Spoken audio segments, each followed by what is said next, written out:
Yo, what's up, everyone? This is episode 30 of the Blurred Podcast. As always, we have Green Tuner, Hello, baby.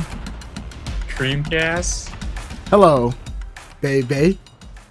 Dark Side, Let's get this over with. Oh my goodness. and myself, the Ed Underground. Yeah, exactly. Baby. Yeah, exactly. I just want to take it away from you, man. Yeah, it doesn't hit the same when it's all of us doing it, and not just you by yourself. Yeah, exactly. How you A guys little bit doing? of a deja vu going on here, much like the Matrix. Oh yeah, it seems like I've noticed what's it called, a glitch. There's a glitch. A cat somewhere in the Matrix. cat might have Oh. Yeah. passed by Oh. twice. Was it a Wow. black cat? It was something African-American black. cat, yeah. Yeah. Okay, let's just air it out, guys. Okay, let's just do that. All right. Yeah. Welcome to episode 30 of the Blurred Podcast, guys. This is deja vu because we actually shot this episode one time already last week. It was supposed to be our big finale for the year, episode 30. But what happened was Ed screwed up. The Ed Underground Wait a screwed up, minute. as always. Big time. As always.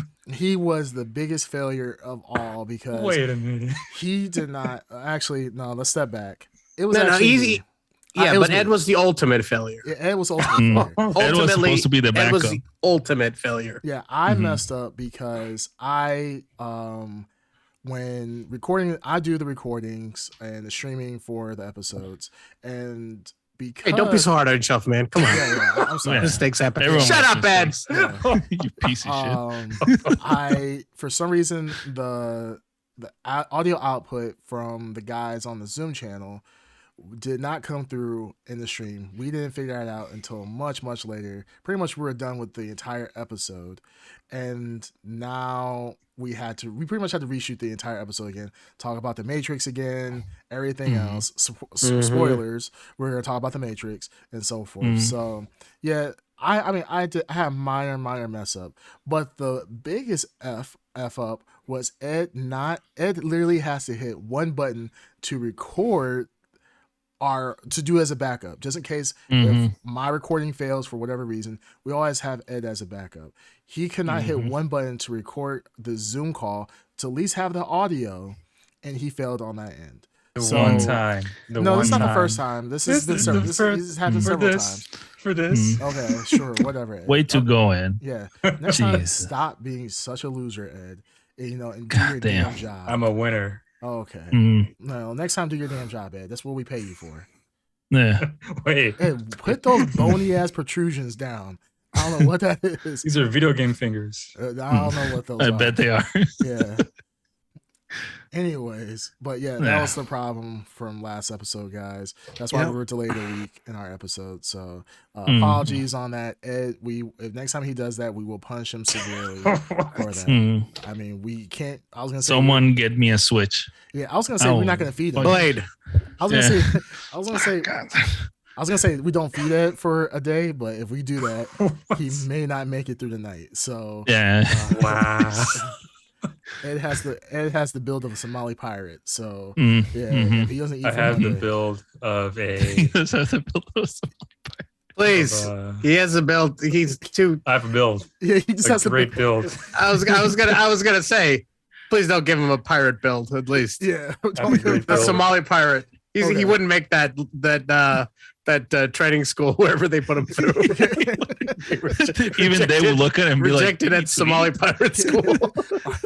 The Somali part's like, you need to eat. is You're that too skinny. is that what I look like? Is that what I look like? No, can't send me home. I need to go home right now. Do you know the way? Do Ed you can't know even the- like lift a know the machete. He's like, just shaking. Ed, we love you. It's all good, man. But yeah, that's the whole deal about the last episode. But yeah, we're refreshed. We took a week off to kind of recoup our minds about the whole Matrix and how much we actually hate the episode or hate the movie. Well, I'm speaking for myself. I'm sorry. Speaking for myself, how much I hated the movie. So now we can come in with the retake, but also with a somewhat fresh take as well. Before we do that, we talked again, a sense of deja vu here, but how was everyone's holiday and New Year's? Uneventful. Uneventful. Very uneventful. Yeah, I'm gonna go same. I didn't know if you guys did anything special. Yeah. Nah. Christmas Nothing was from- low key. Yep. New Year's was, I would say low key, only because of the whole Corona. Mhm. But yeah, Mhm. no big party, but Yeah. Same here. Nothing crazy. I had folks, it was my first Christmas in my new house. So of course my wife had the big idea to host everybody into our house. And so that was very interesting. I hate hosting. I realized I never want to do it again. But it was cool. We had a real Christmas tree and everything. So day after Christmas, tree, all the ornaments were down. Stuff was on the side of the road. Couldn't be happier. So Nice. oh yeah, you got a real tree. yeah. Got a real tree. The in-laws accidentally bought a real tree. Didn't want it to mess up their house. I didn't realize how much of a mess it would make. So they with all the little things that fall off of it. Yeah, that we had like a little forest on our floor, and I never had a real tree, so I never knew how much of a mess it made. So under their guise of being friendly and giving people, they gave us a real tree, which I didn't actually decorate. I had my nieces and nephews decorated, but yeah, we had a real tree, but we told everybody after Christmas we were going to take the tree down, and that's exactly what we did. Very promptly took the tree down, put it in the side of the street, and it was gone the day after Christmas. So Nice. yeah, it was not a bad deal. Bah humbug. Yeah, I am not. I don't know. Are you guys Christmas people? Nah. The older you get, the less you become a Christmas person. Yeah. I think. What about The you? only benefit to Christmas I like is being able to see family or spend time with family. Yeah. The whole presence aspect, I think that was kind of like more so at its peak when when you're a kid. high school. As an adult, I can buy myself something if I really wanted. Well, no, like Yeah. the whole getting socks and stuff like that. That's actually not a bad idea type thing. Like, okay.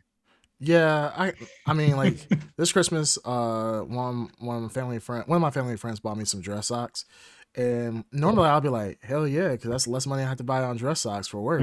But I work remote, so it's kind of like, yeah, that's nice socks to go from the bedroom to my office. Awesome, Nice. Yeah, but yeah, Christmas is kind of like whatever now. I mean, I'm even lazy with the kids. Like I remember back in the day, my parents used to actually put in, as most parents, they put in the effort to buy kids presents.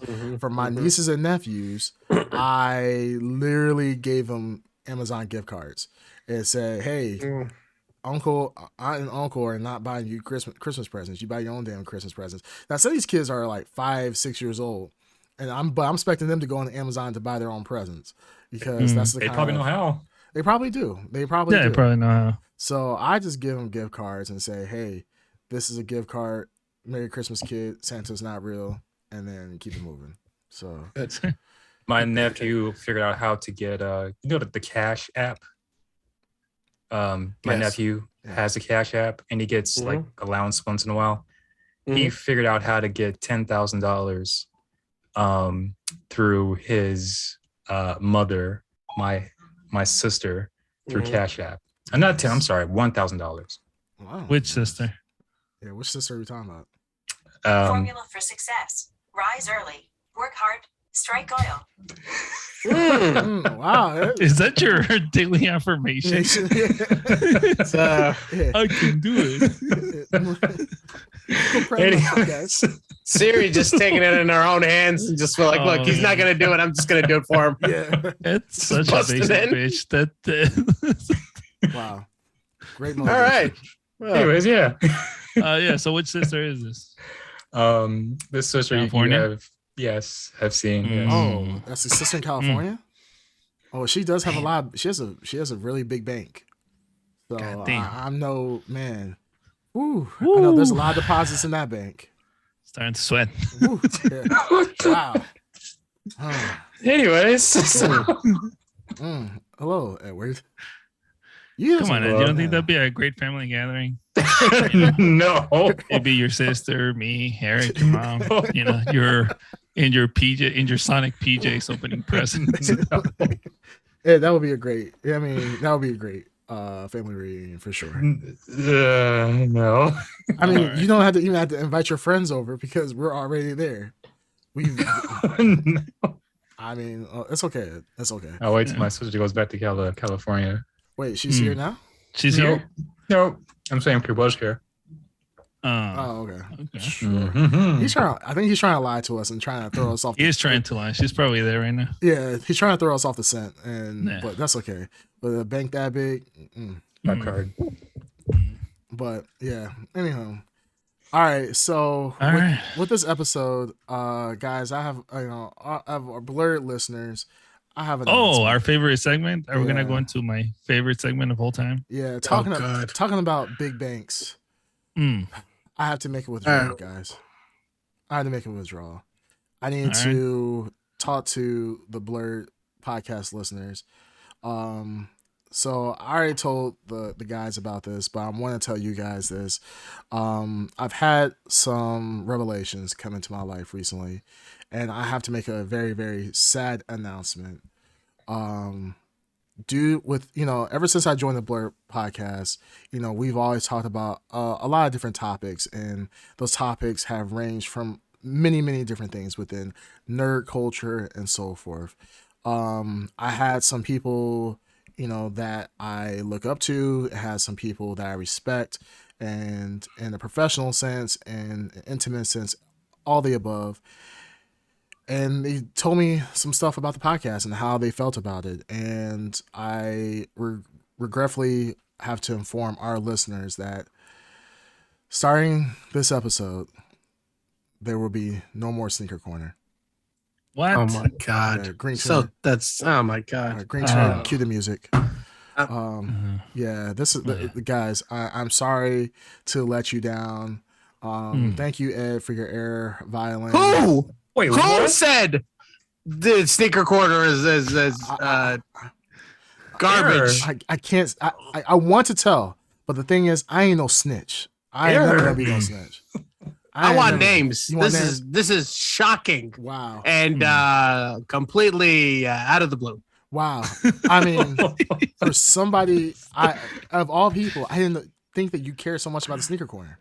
Darkseid loves the Sneaker Corner. Yeah, I love. He the looks Sneaker forward Corner. to it every day. Yeah, Yeah. he does. I mean, There's a lot of haters out there. I'm telling you right now, but Sneaker Corner's it's a gem. I don't know what to tell you. If Sneaker Corner was a physical place, actually on the corner, Darkseid would be first in line to get into the store. Sure. wow. You have no idea how much the Sneaker Corner has helped my getting to sleep on time. You know, it's better than melatonin at times. And I just put that baby on and I'm gone. gone knocked out. This is gonna be a problem. This is Yeah. gonna be a big problem. I hope you Search on reconsider. other sneaker podcasts. It's not the same. It's not the same. Just anyone talking about sneakers is not the same. It's just something special to it. Well, you know what? I will call you specifically at night. Thank you. Right when you need to go to Thank you. bed and tell Yeah. you about the latest Jordan that came out. That's Uh, perfect.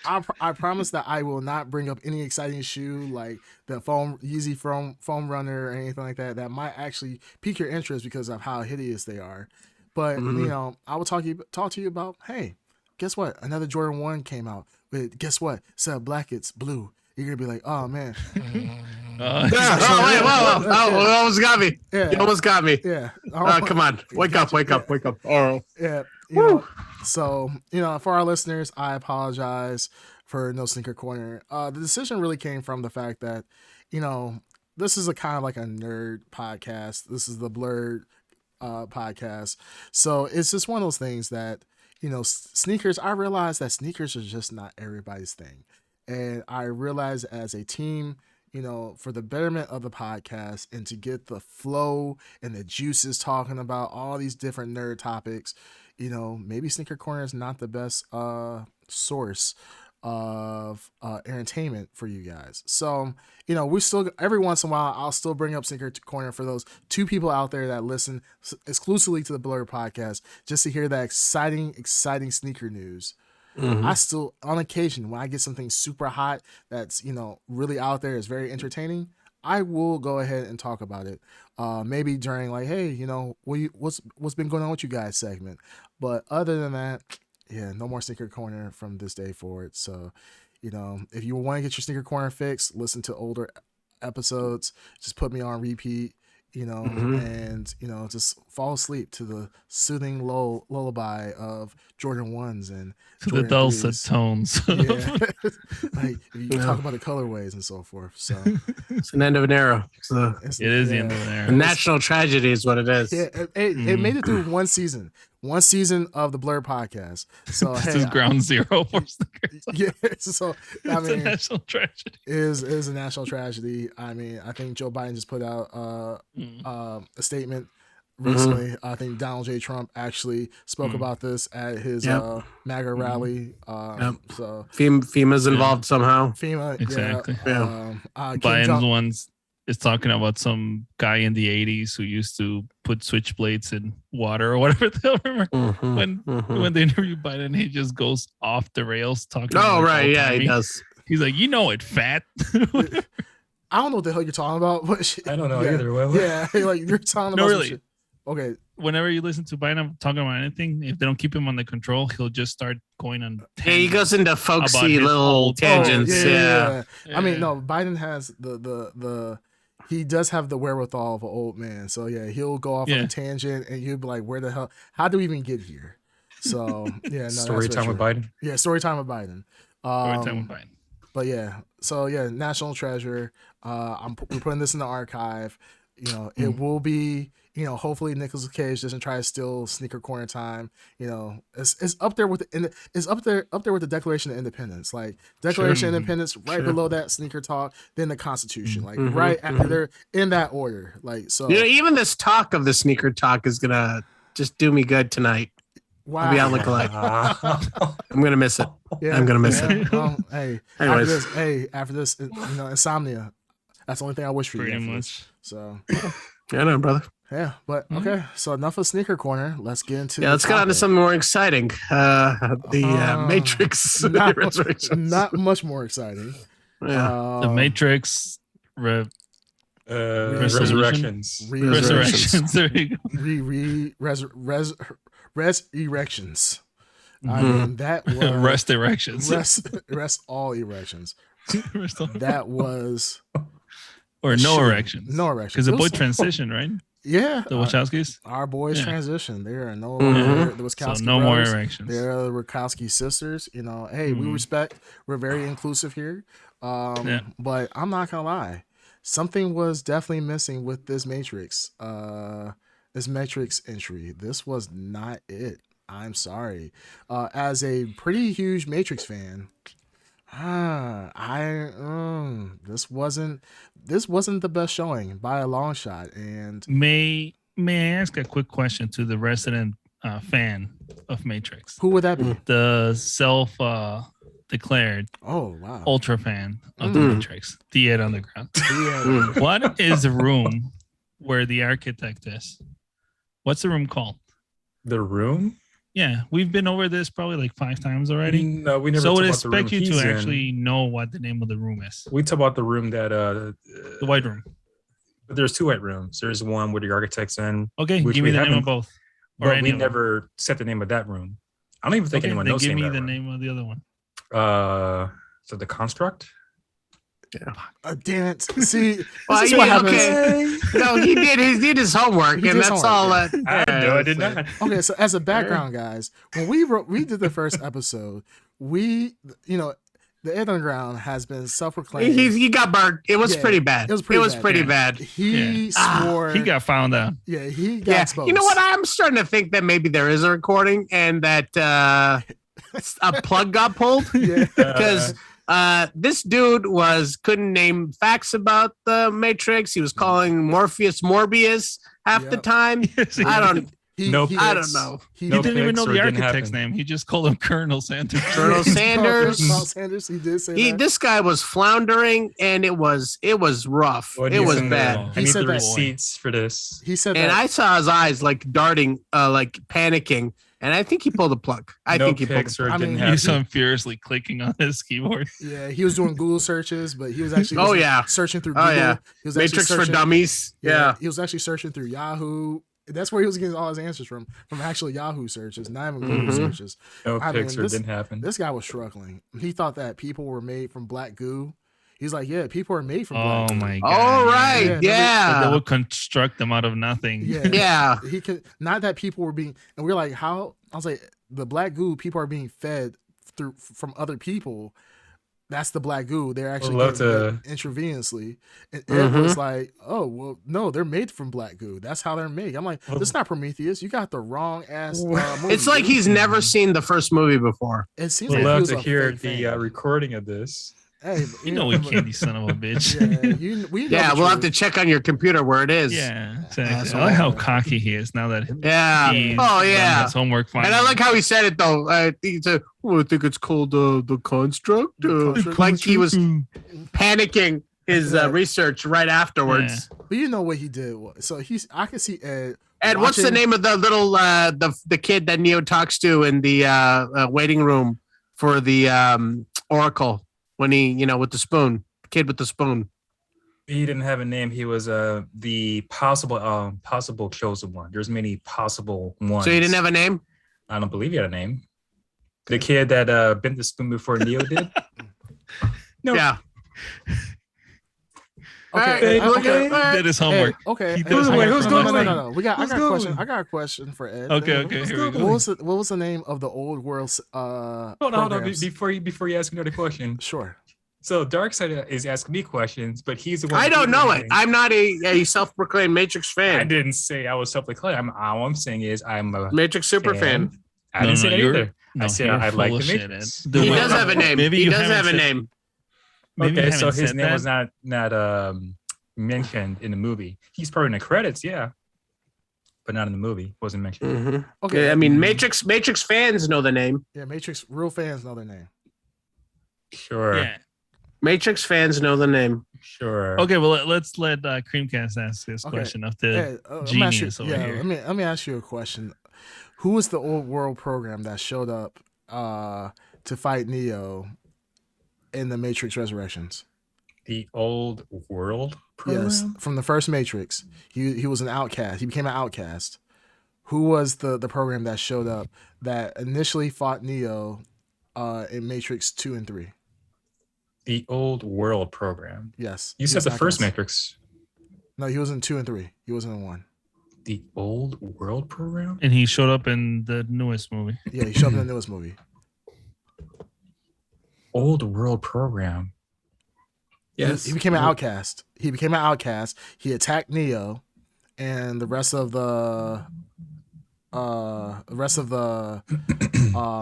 IO. Even I know the answer to this. I don't know where he pulled the answer. I know the character face, but I don't know the name. But I know who you're talking about. Yeah. Old world program. What do you mean? What do you mean by that? Old world program. It's okay. Don't worry about it. Okay. If you like, no. You're trying to make up. What scene? No, what scene is he in? There's not many scenes where Leo is fighting anybody. So this is a scene where he first said 2 and 3, right? Yes. No. In this newest one. In the newest one. When him and the new kids go, it was like a warehouse or something, or in the place under construction. Where he first they get attacked. Yes, they get attacked. Oh, by the what is it called? It's not called old world programs. They're called Well, I said they're outcast. They're called outcasts. There's a specific name for when the Merovingian brought in some other people. Are you talking about the Merovingian? Damn it. You are. It took you that long to get to the Merovingian? They're not called old world programs. What are they called then? What are they called then? They are called not outcasts, not old world programs. Even I know what you're trying to think of too. Programs. Yeah, they are. It's a specific name. There is a specific name. There's a very specific name. Wow, he's doing it in real life. This is amazing. Yeah.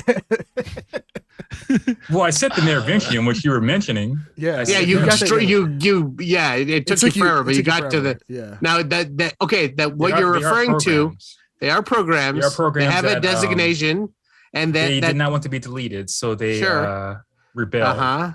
And what did they do? They did something. Yes. So they like what? Rebelled instead of rebelled. Yes, rebelled. Rebels. Rogue programs. All right, we're gonna get moving here because yeah, that's it. Exiles is what you're thinking of. Exiles. Same thing. All right. Rogue programs. Go ahead. It took him a long time, but he eventually got it. What was the training program? What was the name? The question Ed show We're all just you Google quizzing. things. What was the name? What was the name of the training program? Hold on. So, no, just answer the question. What was the name of the training program? Before you answer this question, so sure, you're going to Google things to answers you don't even know. Yeah. No, I know the answer to them. When you were I don't know what. So I don't know what Creamcast was asking you. I don't know where he got that question from, but I knew the answers. He's as you're looking. I'm looking at another trivia question here. Wait, look at it regardless. Is Darkseid actually the one? I am the one, and I proved it in the last one. And what's the name of the program that everyone misses the first time? The training program in the first Matrix. I know what you're talking. The jump program. Okay, you got that. Anyways, let's continue. No. We're gonna do more.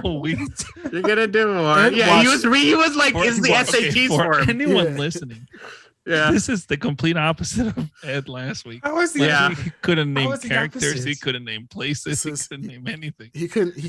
He got theories wrong. I mean, it didn't happen. He was guessing so hard about. He was trying to and the thing is, we'll get into it with this episode. Warning, heavy spoilers. All these are quotes. But the thing is that Ed was making theories that just didn't make sense. He couldn't even remember the names of the Matrix titles. Remember? Yeah. Yes, oh, remember? He couldn't remember Reloaded. Matrix Reloaded, and this one is called Resurrection. No, you skipped one. I know. I'm just trying to think of the Animatrix, Revolutions. Path to Neo, and Enter the Matrix. Boom. Okay, Ed, how many hours? How many hours? What in the world? How many hours does Neo take to learn combat? What? How many hours does Neo take to learn combat? That's a ridiculous question. That no, you're it's Googling. not. You're Googling it right now. Yeah, I am. I have it. Let me guess. I am. I'm not saying I'm not. I'm asking you. You're asking questions to answers you don't even know of. Let me guess. I'm asking you. From the first Matrix when he was going through, and then Tank was, or Dozer was sitting there, and he said the number. He said, "How long has he been in there?" He's like, "Man, this man's a machine." This man's a machine. Oh, Ed's got this look on his face like, "What movie is this?" Let me take a guess. I don't know. Let me take a guess. First one. 12 hours. Was it 12 hours? Close. It's something. 10 hours. 10 hours. I was gonna say 10 hours. I knew it was more than 9 or 10. He just said 10 hours. He said 10 hours. You can't be like 8, 9, 10. 10, I got it. Like you. Well, I know it was more than 3 hours because he's been doing it like the whole day. No one said 3 hours though. No, I'm just saying like it wasn't like short. But anyways, yeah. Okay. What So let's talk. Googling. Yeah, he's still Googling. But let's talk about an actual movie. Okay, let's talk about. Yeah, let's talk about that movie. Resolution. What the hell is it called? Resurrections. Resurrection. No, it definitely didn't have a resolution. It should have been. Oh, I got a good one. Okay, last one. You have to Google it. Who was the last person from Morpheus's crew to die? To die. His crew. So that would be the first one. Technically, Neo. Technically. Uh-huh. All right. Anyways, he's right. That was a trick question. Was going down the path that I thought he'd go down, and then he was like, that was the easy one. That was easy. No, it was easy. That was easy. Anyways, he didn't know what the construct was. He's a bitch. Move on. But no, I just said it, but go on. Your mind, yes, Darkseid's mind is already made up, so you're not going to be able to change anything. So just take your L from last week. There might not be. Yes, take your L, Darkseid. There might not be any pictures. There might not be any video. but you know that we know what really happened. I'm willing to answer more Matrix questions than you want. All I want to say is Ed Underground, Bay. Let's go. All right. Okay, let's move on. It's been a while since I watched it, and I've tried to block most of it out of my mind. So, Grimcast, I think you were the most recent rewatch. Yeah, I rewatched it recently. What are your thoughts? Man, this is a really shitty movie. It's funny because we've gone through, like, we talked about John Wick in the past. We've talked about, because I think John Wick 3 came out since we've been on this podcast. And or maybe it wasn't, but we talked about it. And I know we all have the mindset of protect Keanu Reeves. Keanu Reeves as a person, as an actor, almost infallible. He can do no wrong. Yep. But the problem wasn't him per se. The problem was his character, absolutely. But the film in of itself was just a shitty representation of what we have come to expect of the Matrix. I watched it the first time and I was like, what is this shit? Like, get it off my screen. It's like having, like you step in dog shit and you're like, ew, I stepped in dog shit. And then you scrape the floor to get it off, but it just doesn't actually leave your shoe. That's how the Matrix felt. Resurrections. Yeah, it digs it deeper in as you try to scrape it off. Yeah, like the beginning, first part of the Matrix, you have a little hope. You watch the beginning when it's self-aware, making fun of itself. It's like, oh, maybe they're trying to do something. This is not too bad.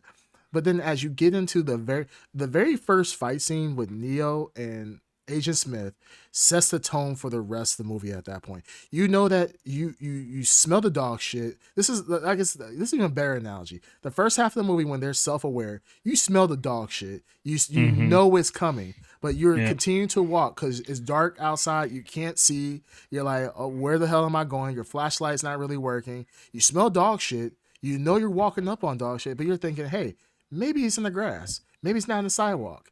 That very first fight scene, you step in the dog shit, and not just like you get your toe in it. Your whole shoe is. I mean, it's a Rottweiler shit. I mean, it's massive. Your foot actually steps in the entire length of the turd, and then you're like, "Oh no, I stepped in dog shit, ew!" But you look underneath your foot, it's actually the Matrix 4. So you scrape it off on the sidewalk, and then you realize, like, man, this dog shit is not coming off. You're like, well, you know what? I'm outside. Maybe if I'll continue to watch the rest of this movie, the dog shit will actually go away. And then you continue to watch the rest of the movie. And when you get to the end, you realize you step into your house and you're like, holy shit. Now my entire house smells like dog shit, because that's how bad the Matrix 4 continues to be shit throughout the entire movie. You can't get rid of it. The aroma of shit that this movie accumulates over time continues to grow, and I'm just sorry. It's as a Matrix fan, as a person who watched the original trilogy out in theaters when it first came out, this is a huge disservice to the Matrix legacy, to what the Matrix stood for when it first came out. The one thing I would say about this movie is that the last thing I'll say about this movie before I give the floor to someone else is that in the movie we see that Neo and Trinity are, they're actually two parts of one source code. That the source code, that what made Neo the one, was not possible if Trinity did not exist, which is one bullshit, but we could talk about that later. I felt the same way watching the movie again for the second time, and I was affirmed I thought this the first time, but I was affirmed the second time watching this, that without both Wachowski sisters being in this movie, this is the same thing of the Matrix not working, the one not working, as it did with the original trilogy. With both sisters missing, or one sister missing, this Matrix was not complete. It felt like a TNT TV series that should have been aired for a 3-part series, played on the weekends, late night when nobody was actually watching. Dang. And we call Matrix 4 the TNT saga, because it was dog shit. It was horrible. I really wish they didn't make this, and this is so hypocritical for me to say, because I've always been the person in the past to always say, hey, like with He-Man, nobody's asking for this, so you should be happy just to have it. And I realize this is kind of hypocritical of me to say, but I really wish this movie had not been made, because this killed the trilogy. The trilogy, in my mind, is a standalone project. That is what it is. Matrix 4 is not part of the quadrilogy. Is not part. But it is. No, it's not. It is canon. It is canon. Okay, here we go. Here we go. It is canon. All right. It is canon, but it is you still absolutely have the original. Canon. It is canon. Yeah. But That's you not still going have the anywhere. original. You still got the good movies. They still exist. You know what I mean? Yeah, but it is canon. Get the fuck Yeah, out but of it here. sucks. You can watch the 3 movies and stop there, but know full well Well, that the story goes on Oh and my on and God. on. And no, the Neo And they fly into the is sunset. beta cuck. Oh, Okay. yes. No. That leeches onto Look, he was- Trinity, I- like and those I- little fish that feed off the giant shark as they swim. Right. Because he can't do Trinity anything. was the true one, and we see that in this movie, which Don't do is this. finally reveals. God. We had to suffer through this Yeah. in the first recording. This asshole was sitting here talking about this is the definitive version of the Matrix. It is. This is what Neo culminates. is not the one; he's the 2, as we have The recently Matrix discovered. is female. No. Well, I'm not going to get into the Matrix. The Matrix was always female. Like Trinity was No. always the reason. Neo is nothing. Okay, he No. can't even fly in the movie. He was barely able to get it up. I mean, Like, fly. wow. Sorry, but anyways, All he did at a was certain put point, up walls. That's it. that's it. to the whole that's- movie. that's it. Walls. Yeah. That was his big thing Why to do. couldn't he fly? It's He's- beta cuck. I told you. No, Yeah. because all his life he's been dumbed down by blue pills. So then he went through withdrawal. So just imagine like you're going through your whole life, just going. And He's Trinity drugged up. wasn't. Yeah, Yeah, she wanted it. Trinity. Wasn't. Yeah, But yeah, you're going through your whole life just being like drugged up for years, and then you finally like break free from that, but you're going through withdrawals. So he can't like do all the amazing. but things how in do you the past. explain Trinity doing all those things Yeah. that she Because could How never could she do in the snap her beginning? fingers and just make things happen? She's Well- doing things Neo could never do. Well, when Yeah. she woke up, she was able to like realize, oh, we've done these things in the past. And just go. I from there haven't from seen memory. Neo do those things. She right? no, and Trinity Neo didn't never do did anything those towards the things. end. Trinity Yeah, never did any of Trinity those didn't do things. those things because she was not an anomaly until now. Right. So Yeah. she is the true anomaly. She is. She Yeah, is she an is the anomaly true of anomaly. anomalies. She is the one. Yeah, She is the one. the You could peak. The say. whole one thing. She does is not- the peak. The whole one thing is a lie. Even, She is the Marcus one. said that. She There is the no one. Yeah. There is Nope. no one. There's Yeah, only She a she carried is. him like a baby at the end of the movie. She did, Yeah. and she. Like a Well, child. She wasn't Yeah. drugged up. When she I mean, you woke can up, justify she was however able to you remember want, all She these but you know, things. She was mind controlled. She was Yeah. mind controlled from. I mean, they've been in this Matrix cycle. both of them. Both of them for 60 years. Mhm. From the last part of the trilogy when they died, 60 years have gone by, and so she has been mind controlled this entire time, while Neo has been able to be drugged, and Neo was somewhat self-aware of what was going on. So the funny thing is that why is Trinity? Like, granted, I know this is a new Matrix, sure, but this Trinity, this version of Trinity, where they're saying, oh, well, Neo was half of the source code. Neo's never really the one, and it was really he was the one half of the source code. What happened when Trinity died? Because when Trinity died, Neo was still able to fight Agent Smith as still if he was quote unquote the one. Are you trying to imply there's plot holes in this new movie? I'm not saying Let there's me- plot let me- holes. I'm saying Let me there's- throw there's- something else here. There's fucking chasms, gaps. I mean, Let me throw something else out here. Sure. Supposedly in this new movie, it's the power of love between Neo and Trinity that keeps the Matrix running. And that's the reason why the machines have decided we keep them together and they'll power the whole Matrix. And that's how, because their love is so strong. Beautiful, beautiful sentiment. Now, they removed Neo, right? And Matrix was just fine in my book. It was running better than ever in my book. In a new one. Yeah. Yeah. I mean, so I it think it was seems a to better me, version the for whole sure. it seems to me that Yeah. one of the two was doing the heavy lifting, and the one was not the one we thought he was. The whole point was to get Neo back in his pod, so No, they wouldn't have but to restart. Nah. Dark side is right though. Once you remove Once you remove Neo. the movie's much better. Actually, Well, think about No, like this and also. Matrix is running more efficiently too, brighter. Yeah. Well, think about it like this: Neo and Trinity are both free now, and the Matrix is still running. Stop falling for these trap cards. At peak performance, just with Trinity, and they're both out their pods right now. So yeah, but it's not running at peak performance as it was before. They're changing it though. Who's changing it though? Neo and Trinity. But no, Trinity was no. Trinity's changing it. Neo's just tagging along for the ride.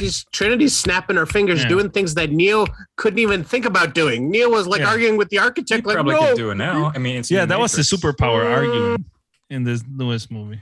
Yeah, Neo could not do any of the things. Well, we don't know Trinity what they can do because it's a new Matrix. But we saw what they can do. But they're Neo saying can't do shit. But they're saying that ultimately Neo was removed out of the Matrix, right? He's removed out of this new Matrix. It seemed like the Matrix was running perfectly fine.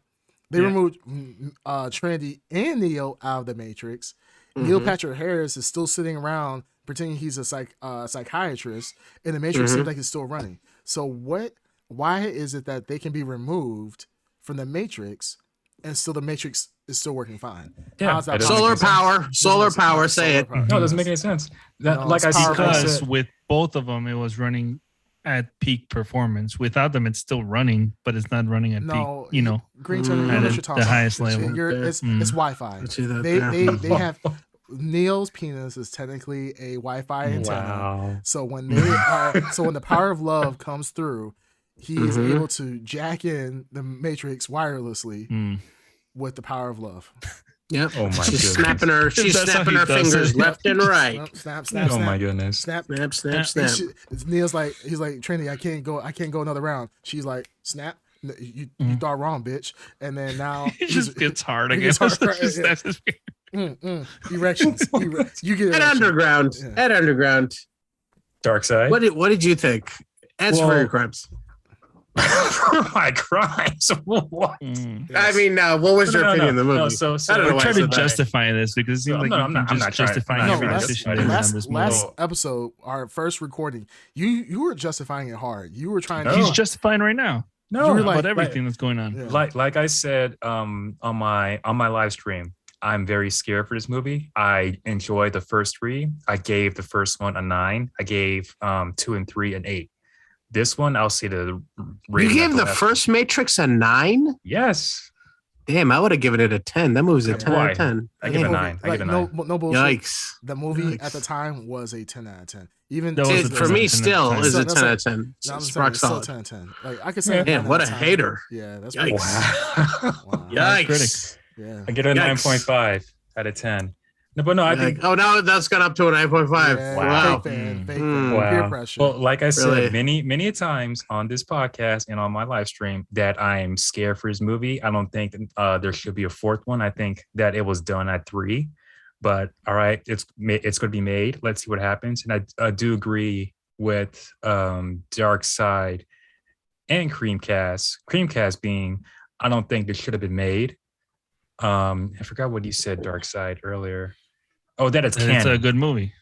It is canon. It is canon. Unfortunately, it is canon. Yeah, I don't like it, but hey, it is the true ending. Unless they somehow make another one and no, it's not gonna happen. It's not. But look, even if it stinks, you still have the original 3 movies. So who cares? Yeah, but I mean, I understand. Yeah, who cares? But at the same time, there is a 4th one out there, and it is canon. So as a fan, it kind of like stings a little bit because it's out there and it sucks. Yeah, because Neo never dies in that moment, and Trinity never dies in that moment. Yeah. They die. No, they don't. They die. Oh, they die?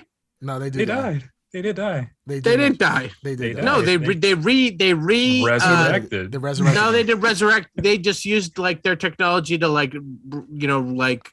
bring resuscitate them back to life. No, they were dead.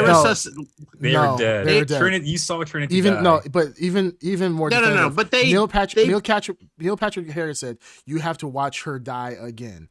So she did die. Yeah, because he watched her die. That's true. That's a true statement. So she's dead. She died. No, she never died. She never died. He never died, and she never died. The machines got him at the last brink of their life, or maybe there's something clinging to it, or they have some form of technology, MacGuffin technology. He said that it cost them a ton of resources. Yeah, in order to bring each one of them back to life. Yeah. So what do you? What are you getting at? If they're not dead, then what are they? They were resurrected. They were dead. Okay, so Jesus is when he's dead, he comes back. He was dead for 3 days. Do I not know the Jesus canon? I might not. So I that might be a bad example. You know, it's so funny. Like, I mean, was he dead? I think in the Bible that was the part. So it's like saying like God was like, Jesus is dead. Let's just clone Jesus too and bring him back. They won't notice. No, that's the same dude. Dark side. That's exactly what happened in the Bible. After 3 days, he removed the stone, went to a the payphone. Machines did. The machine. So the payphone he flew into the sky, and raging as the machine kicked in. That's exactly that is the scene from the Bible. That is the scene. That's how the Bible ends. It's the same body. So to be resurrected, you have to die in the first place to come back to life. So that's what happens. But Neo died though. Let's. Neo and Trinity died. They both died. They did not die. I'm telling you. Did you see the third movie? What is confirmed? Watch again, but I did think he said they grabbed them basically at the point of death. No, they yes. Neo and Trinity. Neo for sure did not die. Neo for sure did not die. There's no way. Neo did not die. What? It doesn't make any sense. I mean, we already said that they can't create people; they have to inseminate. No. I agree with you. When I saw the last movie, I was like, "Oh, dude is dead. He might not be dead. Oh well, he's most likely dead." But this movie that I'm not a fan of, I'm just telling you what's in there. They never died. There's a scene where they show them kind of violently bringing them. But you know what I'm saying? Like. They were dead. Dude, when you go to the hospital and you're like in a car accident and they like bring you back to life, you didn't die. You never died. You got close to death and you brought you back. When you're dead, you're dead. You can't come back. This movie. What?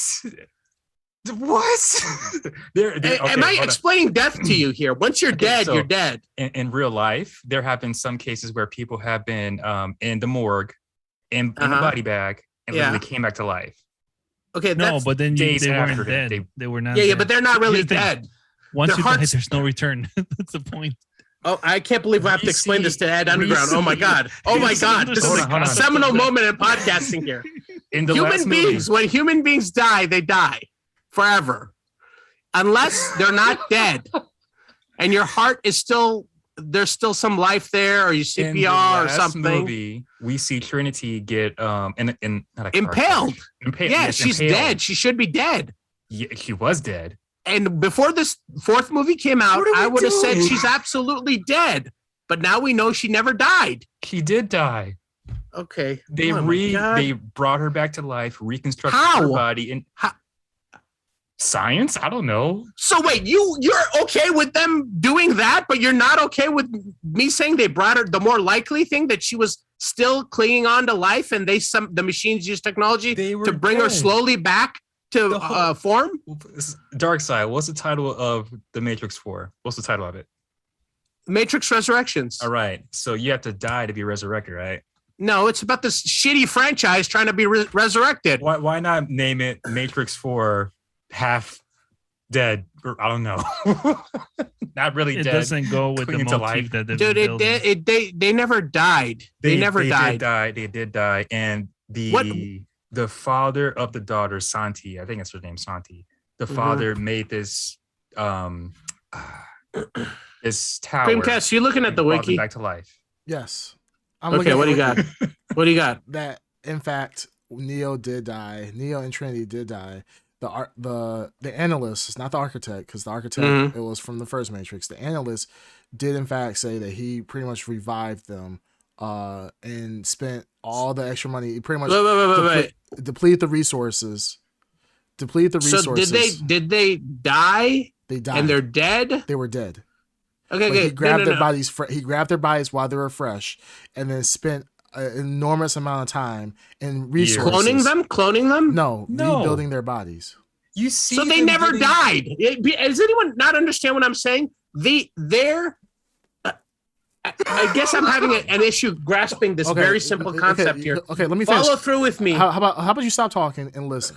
How about Go ahead. If you're in a medical field, right? If someone dies on an operating table, and then if they somehow come back to life, Does a doctor say, "Oh, you were dead for X amount of minutes, but then you came back to life and so forth"? Doesn't mean they're a zombie now. But right, exactly. They so they technically die. Their heart stopped. I'll accept that. But they're not dead. They died. Sure, their heart stopped, but they never technically fully died. What? No, they were. Rest in peace, Tombstone. They were dead. They buried them and everything. They came out of the ground. Is that what we're saying? No. At the time, they took their bodies.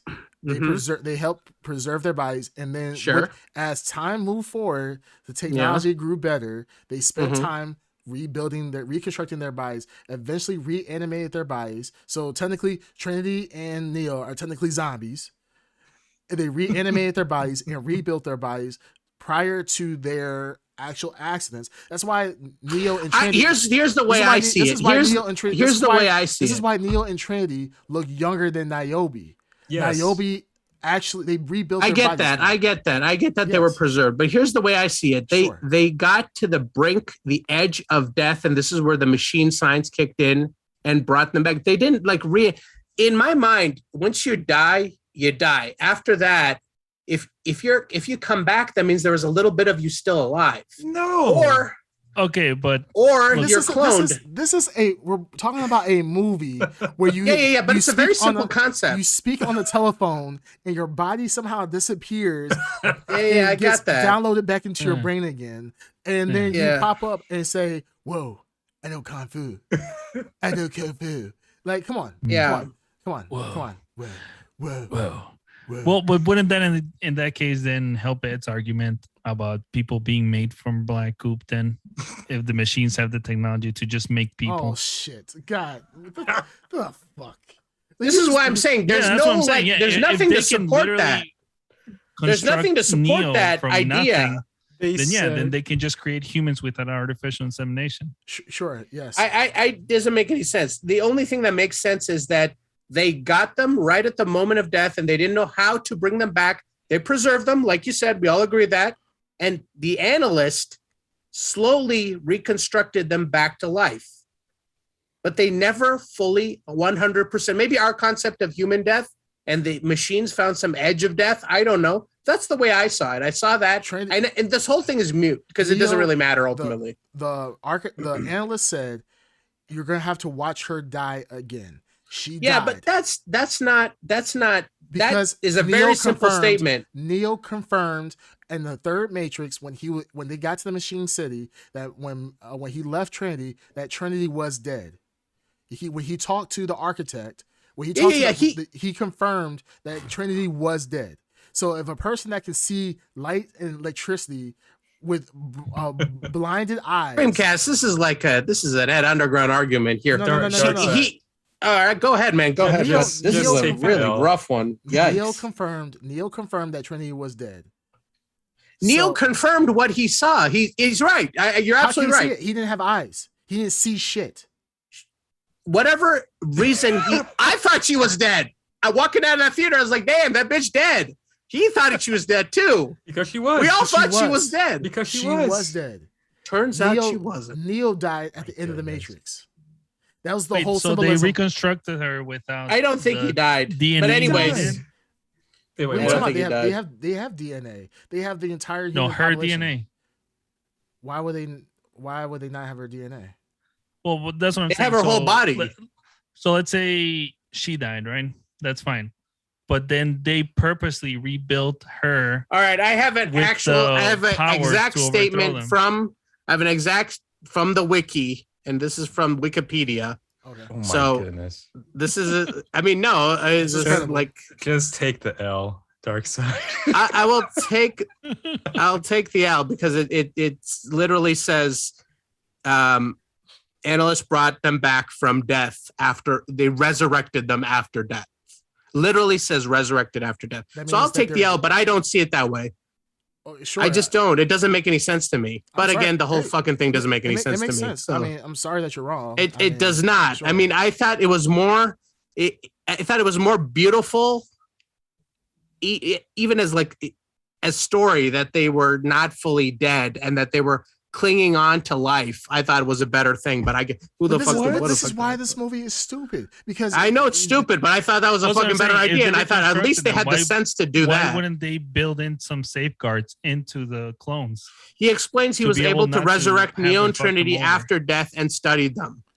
There's no clones though. There's no clones. They literally. Who the fuck knows what they are? They literally had the no. Okay, let's say they reconstructed them right from nothing. You saw scenes. Why wouldn't they put in safeguards into the new versions of Neo and Trinity so that they would not have to be like, hey, we have to make sure they don't escape? Why wouldn't they build them into the pods? I don't know. These are stupid questions. Or put something in them that as soon as they were extracted from the pod, they will start decaying or something. Yeah. Or cut their heads out and put them like spine and brain into a machine. The fucking machine. Or just pure brain. Yeah. Why do you need the whole physical body? Why wouldn't they just reconstruct the brain only? You're sitting here talking about, once again, a movie where you talk into phones, you get a LAN cable stuck in your head, and they say, they take you to a white room where a black guy's rubbing on leather, talking, and everybody wears leather. Like you can't actually wear regular clothes in the Matrix. You only can wear leather. That's how you know you're free. Yeah, that's how you know your mind is free. That's when you know you're taking the red pill instead of the blue pill. I mean, guys, it's not that serious. Say you're wrong. You're always going to be wrong. No, I confirmed I'm wrong. Yeah, I know. Confirmed. It's been confirmed.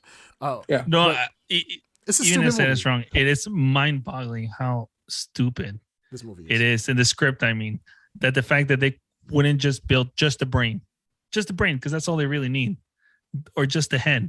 They don't need to rebuild the whole body of Neo so it could backfire on them. Well, they escapes. Did. I mean, they did like pretty much give him a lobotomy. See, that led to my example. That was where I was drawing my conclusion from. Like, yeah, that obviously, why would they do that? Why would they, give them back everything they ever had? Why would they do that? It's stupid, right? Except for the fact that they weren't fully dead, is what they were just kind of trying to bring the life back into fully the corpses. Dead. Fully resurrected. Like, can we say, fully dead? One of the like many this fucking franchise. Really stupid writing. Yeah, but can we talk about like this movie? Honestly, and I think Darkseid, you said this before, and I after watching the movie again, I really actually realized this. I don't know if it's you said that or maybe I saw it online. Somebody said that this movie. I probably said it. Yeah, because it was actually. If it's good, he said it. Yeah, of course. This movie felt like a biopic for Elena Wachowski. I didn't say that. Okay. This movie felt like they wanted a woman to be the one. They had 3 movies of the man being the one. Everybody revolving around Neo. And Neo, typical cisgendered male coming in, saving the day. They wanted to have a woman now save the day. And it felt like, somebody said, I don't necessarily 100% agree with this, but showing the transition of the man in the first 3 movies under Wachowski's transition to now to the movie of a woman being the one, it feels like this is a journey or a biopic of Lena Wachowski's transition and things that she's gone through in her life, where now instead of the man where men look at the one, or people in general look at this man as the one, now they look at the woman as the one. And not just now the woman, it is the 2 of them together being the one. And this, I honestly feel like this movie overall was I hate to say this, and this is something that I'm going to probably regret this, and the Ed Underground will never let me live this down. But this is one of those situations where the Ed Underground has talked about, don't write a character just to be a female. You're trying to force a woman into the role of a superhero or the heroine or the main character. Where it totally did not make sense based on the first 3 movies that Trinity was part of the source code. It was never mentioned that she was also the one. Now, granted, it may not have been that case because she was she was maybe not the one in the original Matrix or the Neo Matrix as opposed to now this new Matrix. But at the same time, it felt like it felt like they tried to pigeonhole, they tried to wedge her in so tightly as the one. It just didn't make sense. Like, and understand this is Lena Wachowski's. This is her movie. Her movie. She can direct it how she wants to, but it doesn't make sense in the theory. And I feel like they tried to put Trinity as the one purely just because they wanted to have a woman be the hero of the movie. It just didn't work well. I don't think I would love for Trinity to be the one in a real Matrix series, like her be the one. But honestly, the Neo and Trinity series is done with. What they should have done is open up a new trilogy or at least another sequel. Make a new one. Yeah, a new and one. Be it female, yeah. Right. Why didn't they just get rid, like, Neo be the legend that he was, Trinity be the legend that they were, and kind of did like how they did with Morpheus. Morpheus died they implied that Morpheus died in between the War of the Machines after Neo had saved, humans and machines. Morpheus, what it seemed like Morpheus died because he still believed that Neo was going to bring peace to everybody. So when the war broke out, he didn't want to listen to nobody. He pretty much got killed. It was pretty much implied that's what happened. How they brought Morpheus back as a program, they should have did the same thing with they could do the same thing with Neo and Trinity. They could have awoken in the Matrix, been just robots or programs that wanted to be free, and brought in a new Neo and new Trinity to actually lead the next series and Trinity be the one. But instead, they tried to shoehorn and try to retcon what we actually saw in the first 3 movies. And I just think it was a cheap ass tactic. And that's why the whole Lena Wachowski, I feel like the whole biopic, I kind of find validity in that. And some people might be like, oh, that's misogynistic, that's transphobic. It's like, no, I'm happy for her transition. And if she wants to put it into a film, that's great. But this was a horrible storytelling version of that. I think you're right, and I'm pretty sure it's gonna be out there. But yeah, it's just a bad story. Yeah, you can make good trans. The only movie I can think of that I know that was obviously it's not even related to any sci-fi, but like Tangerine, right? All about trans women or whatever. Excellent movie because it was just focused on that aspect. This one, yeah, they tried to, and I think they even referenced it at the beginning. Remember when they were doing the video game pitch? Where they were saying like how you have to bring back old characters and recast them and do all these other things. So I don't know. What a piece of shit. What do you guys think about the whole self-awareness in the Matrix movie? Like, I hate it. I felt like that was the worst too part. Much. I think it was too the much. only part that kind of got me excited was when Neo was not sure if he was crazy or not. Yes. Yeah, and then I'm like, oh, okay, so maybe they're going in because before that they were doing that whole self-referential thing with like, oh, the action is not just about the action, and you gotta do something unexpected that nobody ever sees before and everything. Right. And then they went into Neo, being a person that doesn't know if he's insane or not. And I thought maybe that's what they were gonna go through with, and that's what was interesting. But then as soon as Morpheus came in, it just started, going down the same old. Yeah, that whole scene, I really was curious. I really thought they were going to treat Neo as crazy, and then this whole Matrix thing was a lie, or he made it up, or I didn't know what they were doing with that, and I was really curious of how they were going to interweave his maybe him having a psychological breakdown, and that was the breakdown of the Matrix and all this other stuff, and that could explain a lot of the events in the Matrix. But instead of actually being a thoughtful film, they went with the same trope of now Morpheus coming to set him free, and I was like, and I'm not gonna lie, when I first watched it, I was like, why the fuck is Morpheus an agent? None of that made sense to me in the beginning, and then why is this random ass person not freeing a program? And then he claims he's Morpheus. For me, if I'm a real ass human, I'm like, ding ding ding, this program's trying to control alt delete my life. I'm not gonna trust him, but for some reason it's just so many things that were skipped over that were supposed to be I think that she comes from a world where there are sentient, friendly machines and programs. Some software is friendly. Yeah. Remember the stupid strawberry scene? Well, yeah, the fucking strawberry scene. That was so stupid. That was a missed opportunity. Why didn't they say the strawberries taste like chicken? That was or just a flavor he's never experienced before, because that would make more sense. Whoa. You know what I mean? I never knew this is what strawberries actually tasted like. Whoa. It's so stupid. What are you saying? The pacing was kind of all over the place. That in the beginning where where Morpheus was an agent. He was Agent Smith. Mm-hmm. I didn't pick up till later that was actually a video game program that Neo actually made, and that Morpheus that we see now is actually Neo made that program. Yeah, he made him. Yeah, he made him, and he's supposed to be not Neo. He's supposed to be Morpheus and Smith. Like if Morpheus and Smith had a baby, that's him. Yeah, which was. I didn't like that. They literally say that in the movie. So yeah, I rather that they had new characters. If anything, I've always wanted a prequel to the Matrix. A what? Prequel? What? A prequel? Yes. Say that one more time. What?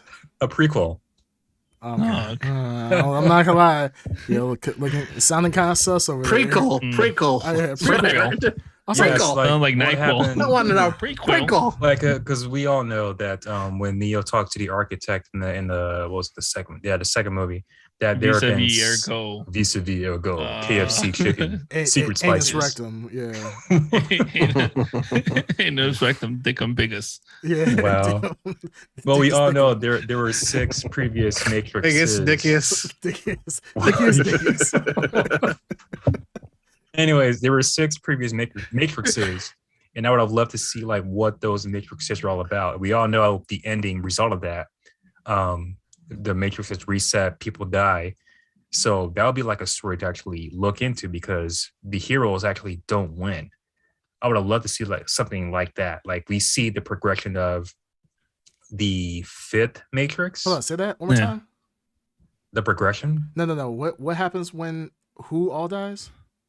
Zion dies. People from Zion dies. I think a certain percent of males and females live or set free. Yeah. No, okay. I was confused by.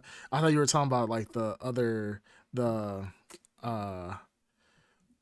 pods. I thought you were saying all the pods died. But okay, go ahead. No. People from Zion, they die. This is such like a world. Every second we're trying to get at. I feel so bad for him. Yeah, we're screw him. Hey, he's been performing well. Yeah, he's doing well. Wow. Yeah, he is. He is. He did his homework. I'm proud of him, though. It's like cram for that SAT at 2 weeks. Anyways, I would have loved to see what happened in the 5th Matrix. That's what they should have done. Yeah, they should. They should have just done a movie that took place before this one, where they actually died. You know what? They were saying oh, we're gonna do something new and no one is expecting. That's stupid. Just like when I talked about everything. Yeah. Just like when I talked about Ghostbusters and I said they were using the Force Awakens formula. They could have done that here too. The same Force Awakens formula where you have a new crew. You have that new crew looking for the one, just like the kids were looking for Luke Skywalker. You could have done a trilogy, explored that, or held off on that. They blew their load on the 4th movie. Shit is shit. Shit over 3 movies or shit over 1 movie doesn't really matter. I guess they spared us all that. But the only thing I found interesting was the real world future where the machines had a civil war and then where the humans exist in this new world. I think that stuff is still interesting. If they wanted to make a movie about that in the shadow of Neo, that would have been cool. Yeah, but they decided to take a hot dump on the original trilogy. Well, I said this before. I think that I'm not saying I like this Matrix, but I think this 4th movie did have some good ideas.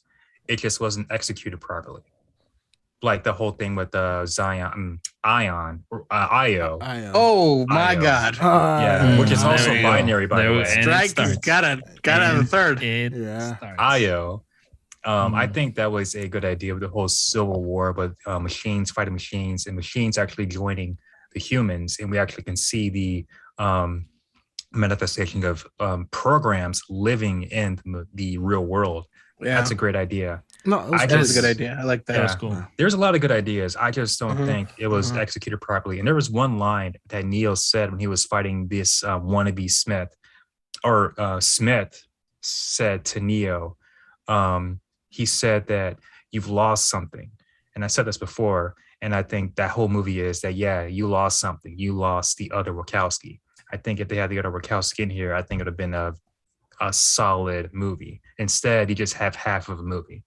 Half of it being good ideas. I don't see that. That's what I don't see that at the beginning. I said this in the other one that was mysteriously. Where's the proof? There's no proof. There's no proof. I I don't see how this movie could have been better with the other one. No. I really don't see any. I don't see any shred of like, No. I see where they were going, but that with the current person story would've- they had, no. I don't see anything. There's no way. I don't see a shred of anything. The only thing I was hoping for was Neo becoming the villain. That would have been neat.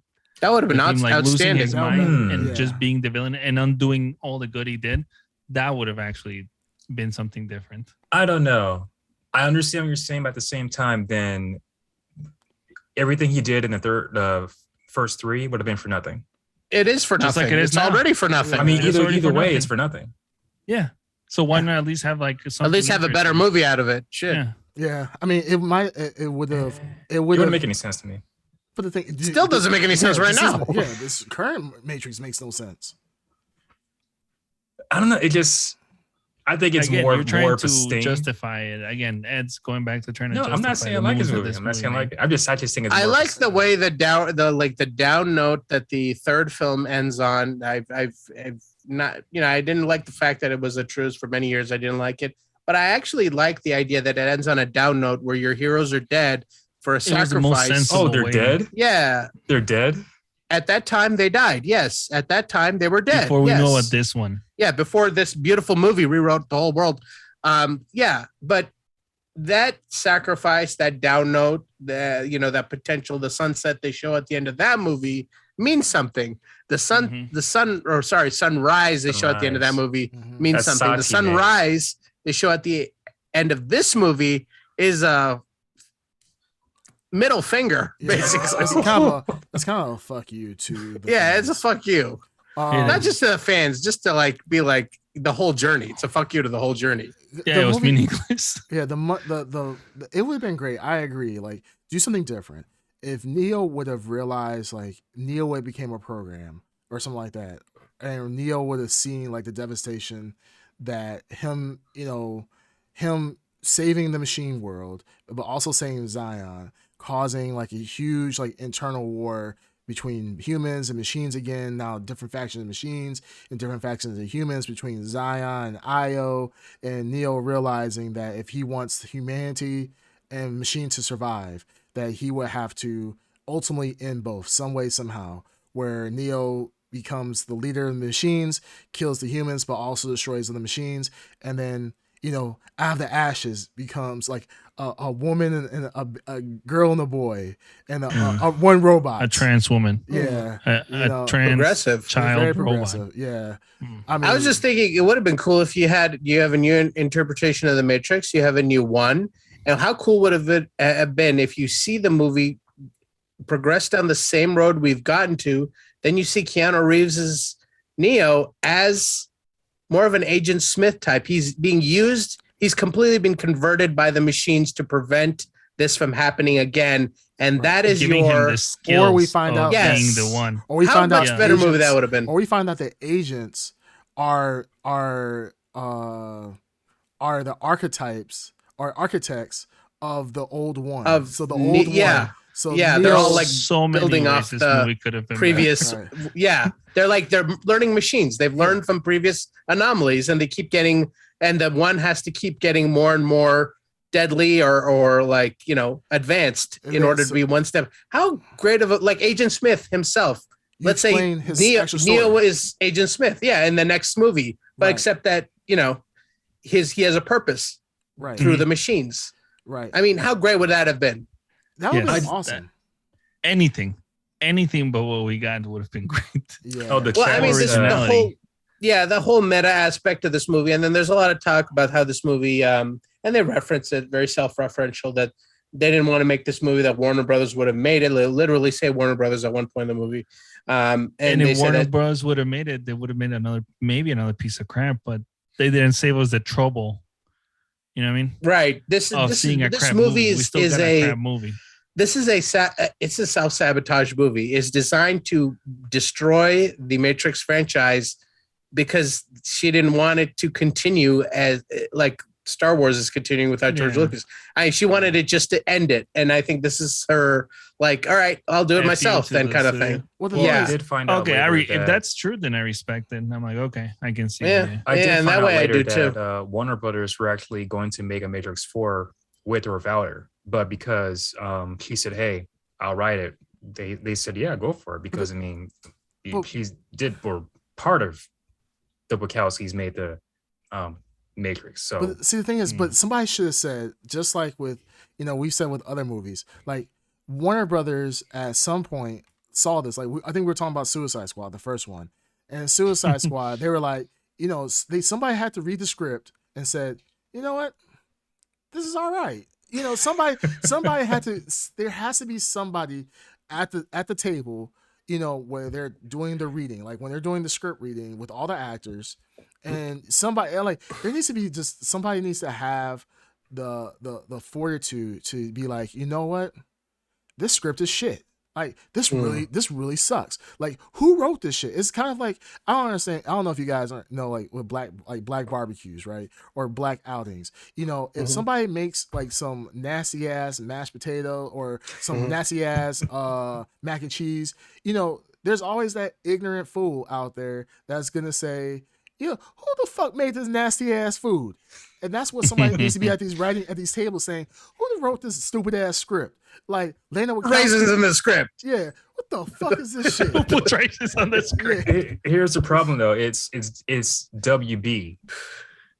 They haven't had WB. a lot of success. No, it's not that. It's just there's certain directors, certain writers that get a lot of leeway. Yeah. Wachowskis get a lot of leeways. Tarantino gets a lot of leeway. Snyder. If it was some no-name director, they would have definitely bullied him into doing what they want. Snyder is a great example. He went on way too much. Yeah. Snyder's definitely the perfect example. But the thing is, they don't listen to the people that people really want. Like Snyder is, I would say, when it comes to directors, is a fan favorite when it comes to the darker comic book movies. But they listen. Like I said, somebody read the script. The whole self-referential portion of the Matrix where they're doing satirical shit. They were literally like, somebody sat there and said, like, man, this dialogue in between each person, man, this is really funny. Like, not the Matrix, but the cat Matrix, like the Catrix. Like, somebody had to read that and said, man, yo, that's fucking funny. Like, who are these people who are listening to these scripts? Like, you have storyboards out there. Like, who in a fucking storyboard room was sitting here like, hey, chuckling at the Catrix? Yeah. Like, that was so hilarious. That was such a 2011 joke. Hilarious. But then someone's looking at the storyboard. They actually, when they're drawing their pictures of what the storyboard looks like, it's like, okay, we have like, imagine this. We have a Matrix movie, right? And Keanu Reeves, this motherfucker knows kung fu. This motherfucker can fly. But instead, for the entire movie, picture this. He's a beta and only can hold his hands out. And somehow now he can create force fields with his hand.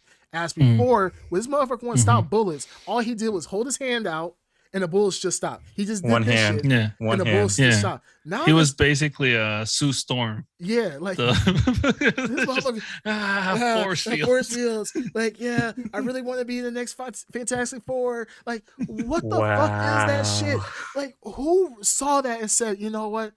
I know Keanu's older, but this motherfucker, he knows kung fu. Keanu did like John Wick. He can fight. He can do choreographed fights. He does some of his own stunts. Yeah. Like, who the fuck wrote who the fuck when they I'm like, it's getting me pissed now. I was telling my wife, I think it was just probably to highlight that he was drugged up.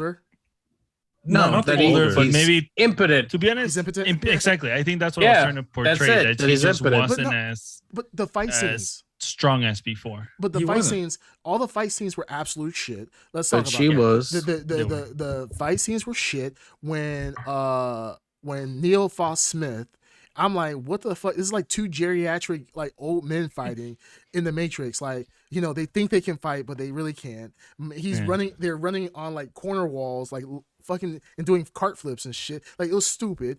The swarm mode, which should have been the most awesome thing. It should have been on World War Z type level shit. Like, the zombies. The zombies. It should have been mountains of people. Yeah, mountains of people. Like, it was lame.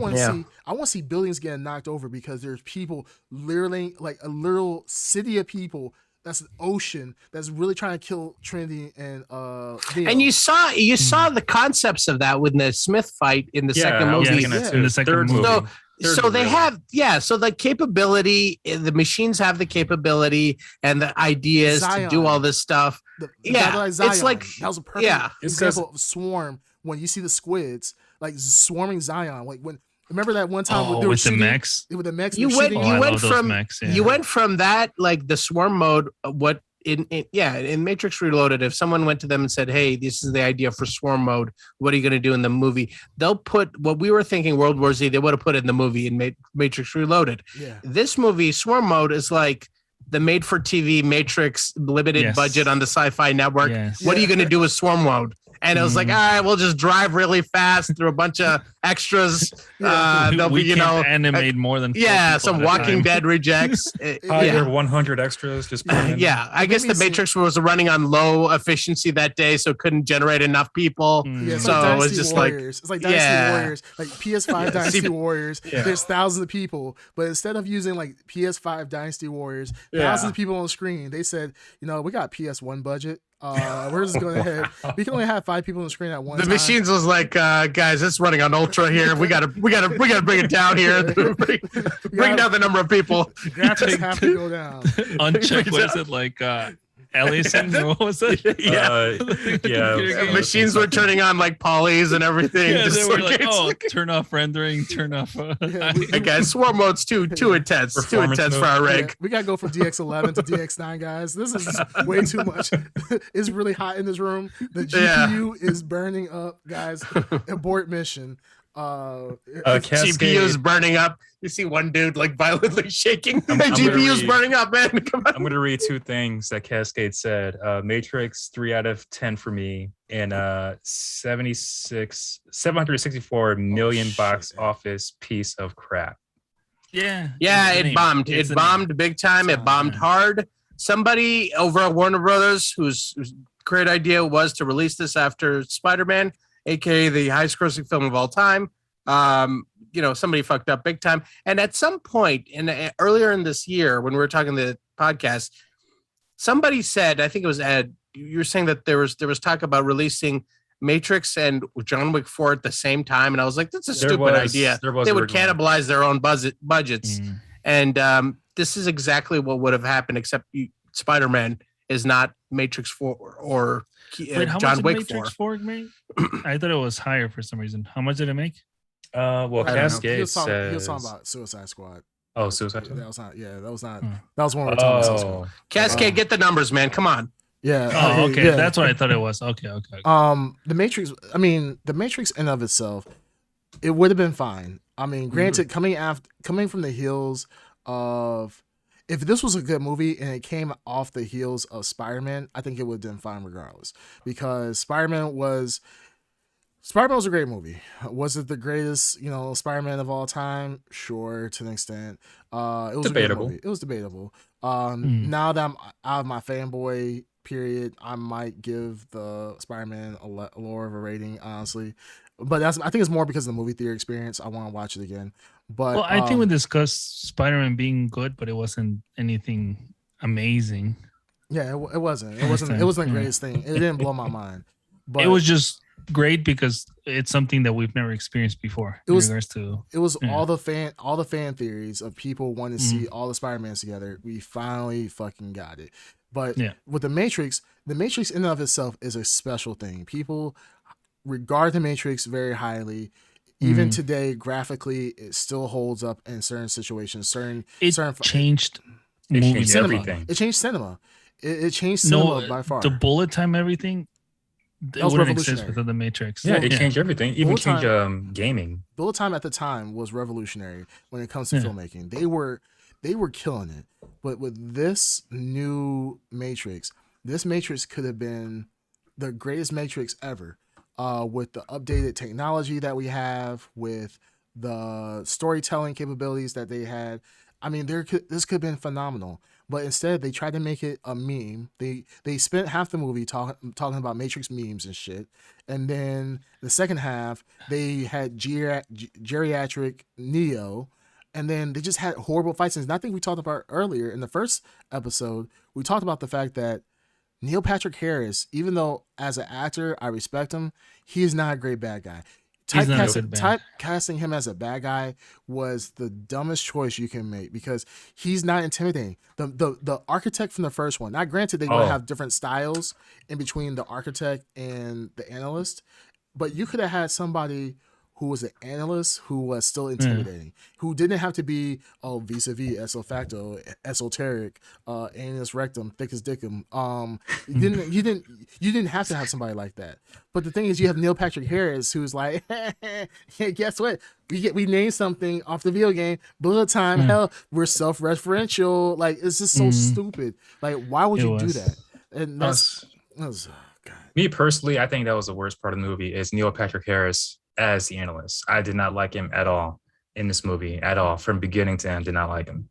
He does have a good speech in that bold time sequence. I did like what he was saying, but other than that, even that part that was corny, to be honest. Just character wise, I guess so. He didn't like you were saying, Creamcast. I didn't find him intimidating or anything. When we saw the architect, like even though all he did was sit in a chair and just talk, but the way he was, the tone. There was a disdain for humanity in the way he was elitist. There was a disdain. His existence said a lot without saying a lot. Yeah. Whereas with Neil Patrick Harris's character, it's like they're trying to make him more menacing than he is, more dangerous than he is. Like he's not. You're right. It doesn't get there. And I think with psychologically, to try to make him, he's not cold or mechanical like a machine. Right. And I think that was the difference there. And I understand that they tried to. The whole thing was he was supposed to understand human emotion better than the architect. The architect was about numbers, equations, and literally trying. And that's what even the architect mentioned, that the fact that the reason why the Matrix failed is that he tried to quantify humans by math equations, which was impossible due to the nature of humans. But the thing is, this made Neil Patrick Harris's character just seem so unlikable. He's like that guy who, like, he thinks he knows everything. He wants to talk his way out of everything, and it just didn't vibe with the world. And who the fuck took off the green filter in the Matrix movie? Like, what the fuck? I don't want to see my damn. Even the crappy Unreal Engine like demo we got a week earlier, had that filter on there, and it made it's like that feels like the Matrix. Yeah. What the hell? Yeah, what a bad choice that was. Like, who the fuck said? And I get somebody said like aesthetically it's. Yeah, New Matrix. Like, but it was a New Matrix. But no, it was a New Matrix. It makes sense in that sense, but it like takes so much away from the core of what the Matrix is. Right. Yes, it didn't feel like the Matrix. It's like when you go to Mexico. Like, and I see blue skies. I'm like, what the fuck is this? Mexico's supposed to be brown. It's supposed to be brown. Where's the donkey? Time. Yeah, where's the fucking donkey? Where's the burro? Where's the burro? And the burro doesn't have a fucking rug on top of his back. It's some guy sleeping on the side of a gas station. I don't know where. Some guy having a siesta. Siesta, and then then there's the and it's yellow tone. It's like it's shot in a yellow. Like it has to be brown. Like Sicario. Everything looks like Sicario. Yes, too. Exactly. Dry and wet, and that's how I feel about the Matrix. Like if I was going to the Matrix and I saw it was all bright, I'm like, what the fuck is this? Like, okay, cool. But the Matrix is supposed to have that green filter on it. Whoever made that directed. It's a bad choice. We all miss it. It doesn't look good, but I think it makes sense in that it's new interpretation of the Matrix. Neil Patrick Harris's Matrix, where he's kind of learned from the past and yada yada yada. So I get the justification for it. Clearly not, but I mean she's snapping all over on him left and right. So he'll know. He'll learn soon enough. Yeah, he only. And then showing off his power, which was incredible, which he never used again, aside from threatening Neo. What power? The bullet time. The bullet time. Yeah, rewind. For him being able to yeah. That one time, and then in our first recording, Creamcast, didn't you mention the second time that he could? Why didn't he use it, or he could have used it, or something? You guys. Oh no, I Tuner. said that. Green Tuner. Okay. Why? Yeah, during that final scene, he could have just rewound everything and just killed them both. It's just been like, okay, fuck it. But I think I brought up the point about the swarm mode is is like the swarm mode. Everybody, no one dies in this movie. And I think I mentioned that. I said no one dies in this movie. None of the human characters died. Yeah, like how there's no stakes. There's no stakes. Yeah, you have the people. Of course, all these people are like young and hip. Like this is. It almost reminds me of. It reminds me of what Pacific Rim, like the first Pacific Rim movie, was really awesome because you had all these people, young, old. And it was a stake in the survival of humanity. In Pacific Rim 2, everybody's fucking young. Everybody's a fucking teenager in that movie talking about, oh my goodness, I gotta fight for freedom, but I gotta fight my hormones at the same time. This is how. Yeah, but there's a reason for that in that movie. I mean, I love Pacific Rim, but I think the point of that was like everyone's dead. All that generation literally died fighting for humanity. All the best pilots are gone. Sure, and it's just these young. I know what you're saying. The tone is all jacked up. Like in the Matrix, the original Matrix trilogy, you had the adults, people from all ages fighting because it was for survival. This one feels like I'm a captain. I'm a captain of the Ibuka Diesel, and I'm really cool and hip. Like, abracadabra, hey, abracadabra. Like, hey. And then the stupid hairstyles. I like how they kept it from the first Matrix to the second one. Yes. But this one just got even dumber because there's that there's a stupid ass chick with the the one with the weird little shit, the baby hairs slash ponytail. Yeah, I'm like, what? Yeah. I know it's supposed to be a residual image of what you think of what you look like in the Matrix. And if I'm going to come into a world where I can be able to dress up however I want to and get my hairstyle wherever I want to, sure, you're gonna switch it up and do something different. I get that, but there were some dumbass hairstyles and there's some dumbass outfits, and then people coming in like, yeah, my hair's blonde now. Like, yeah. In the first Matrix, like a commentary on like video games and people playing video games and like avatars that you use, like that first Matrix movie where death was, painful in the real world and you died. You see a lot of people die in that first Matrix movie. And when you see an agent, you like yourself. You shit yourself because it reminds me of meat grinder running at you. You know what I mean? That's you're fucked. In this movie, nobody dies. There's no stakes.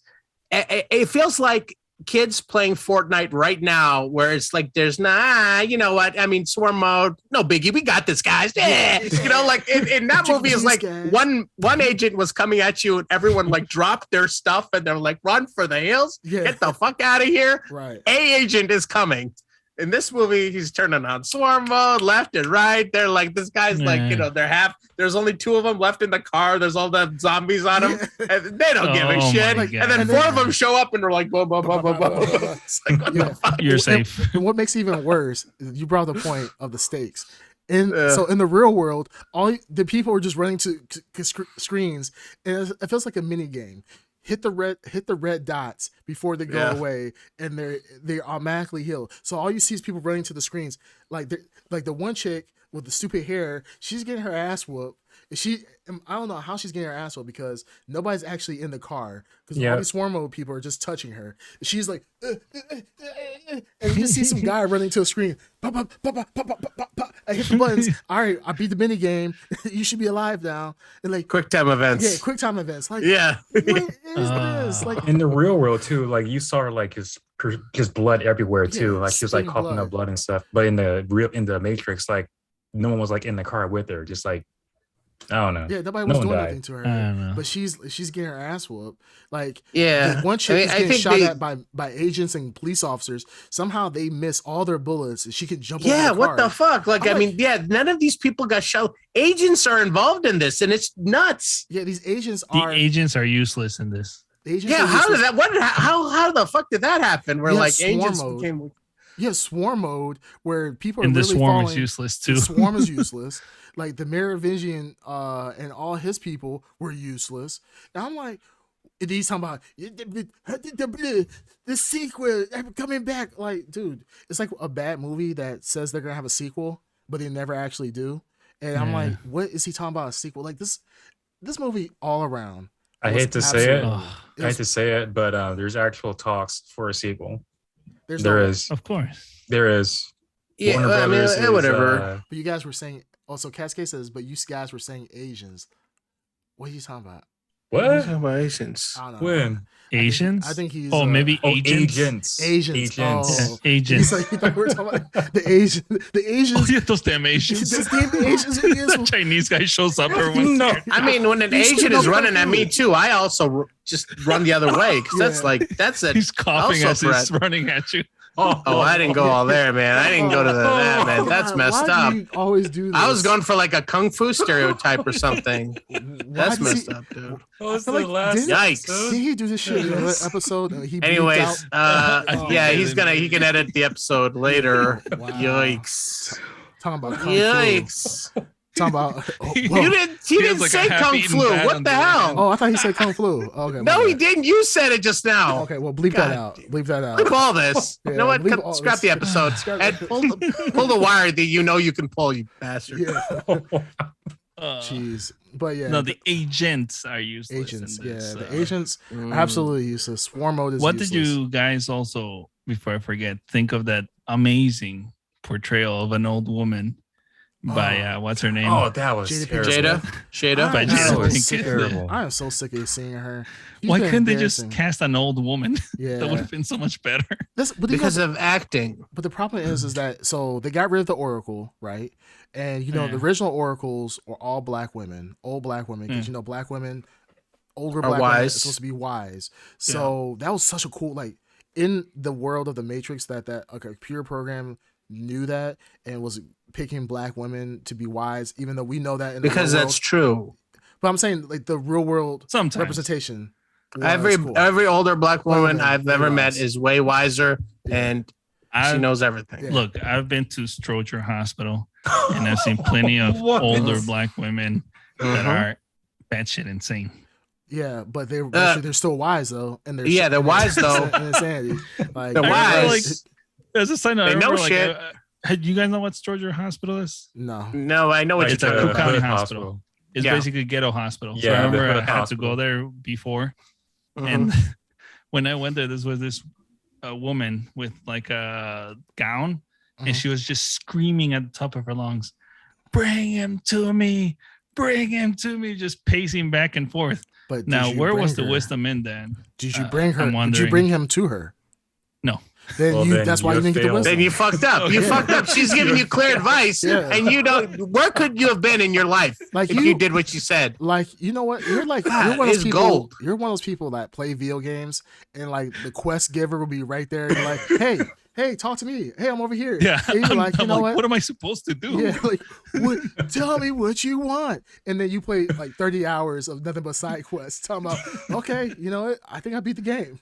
Like, actually, you're not far off. I do that a lot. I go with the side quest first. Yes, exactly. I could tell the old black woman's telling you bring him here, and yet you're like, I'm not gonna do that. I'm gonna just go ahead and do the side quest for the rest of my life. He still says bring him. So why didn't they bring back the Oracle, the actress? Is she no longer with us? Oh, they explain in the movie. The Oracle. Isn't she dead? Not the real Oracle, but technically the real Oracle. Yeah, the actress. The actress is the actress. The Oracle is dead. They got purged. Okay. Her and the architect got purged. Once Neo freed the Matrix. Which would bring them back. Would have been nice. Would have been very nice. So there's no more oracles in this new Matrix? Oh, Santi was technically an oracle. She's technically the Oracle. And that stupid bird robot, they're like the oracles. I forgot about the robot sidekicks. Yeah, the fucking the robot sidekicks. Robot birds. Zany. They were zany. Look, they were toyetic. They had a lot of potential. Oh, I see someone's a little Batmanish today. The toyetic theme. Gotta make it toyetic. Gotta make it toyetic. So somebody was thinking outside the box. Anyways, okay. Any more Matrix? Oh yeah, let's so we can move on. Let's give this piece of crap a rating. Let's rate it. Okay, give your ratings real quick. 3 out of 10. 2 out of 10. Oh, it went down. Yeah, he saw it twice. Yeah, I saw it twice. That's true. 2 out of 10. My original review rating, my joke review rating was 11 out of 10. I don't know actually where I would put it because I never actually thought about the actual review for this movie. Just give it a quick one off the cuff. 5. Wow. Oh, wow. That's really high. I loved it. That. No, okay. After all of He's that. still trolling. He's still trolling. I have no idea. I don't really think it. Just go ahead and put a 5 in there. He's on. Okay, It's 5 out unrated. of 10. It's unrated. Yeah, I don't give a shit. Yeah. All All right. right, Ed Underground. I am still going to give it a 6 out of 10. Holy, you are Loved the it. biggest. I did not love it. No, like I Homer. said before. He's a Lana simp, is what he is. Like I said before, Wow. I was scared for this movie. I agree with what you were saying, Creamcast. This movie should have never been made. I agree with you, Dark Side. It is canon, and I hate it that it's canon. At the same time, there are good ideas. It just was not executed. What's a good idea? The machines fighting machines in their own civil war, programs siding with humans. All right, so I do like the idea of Neo being resurrected. I do like that idea.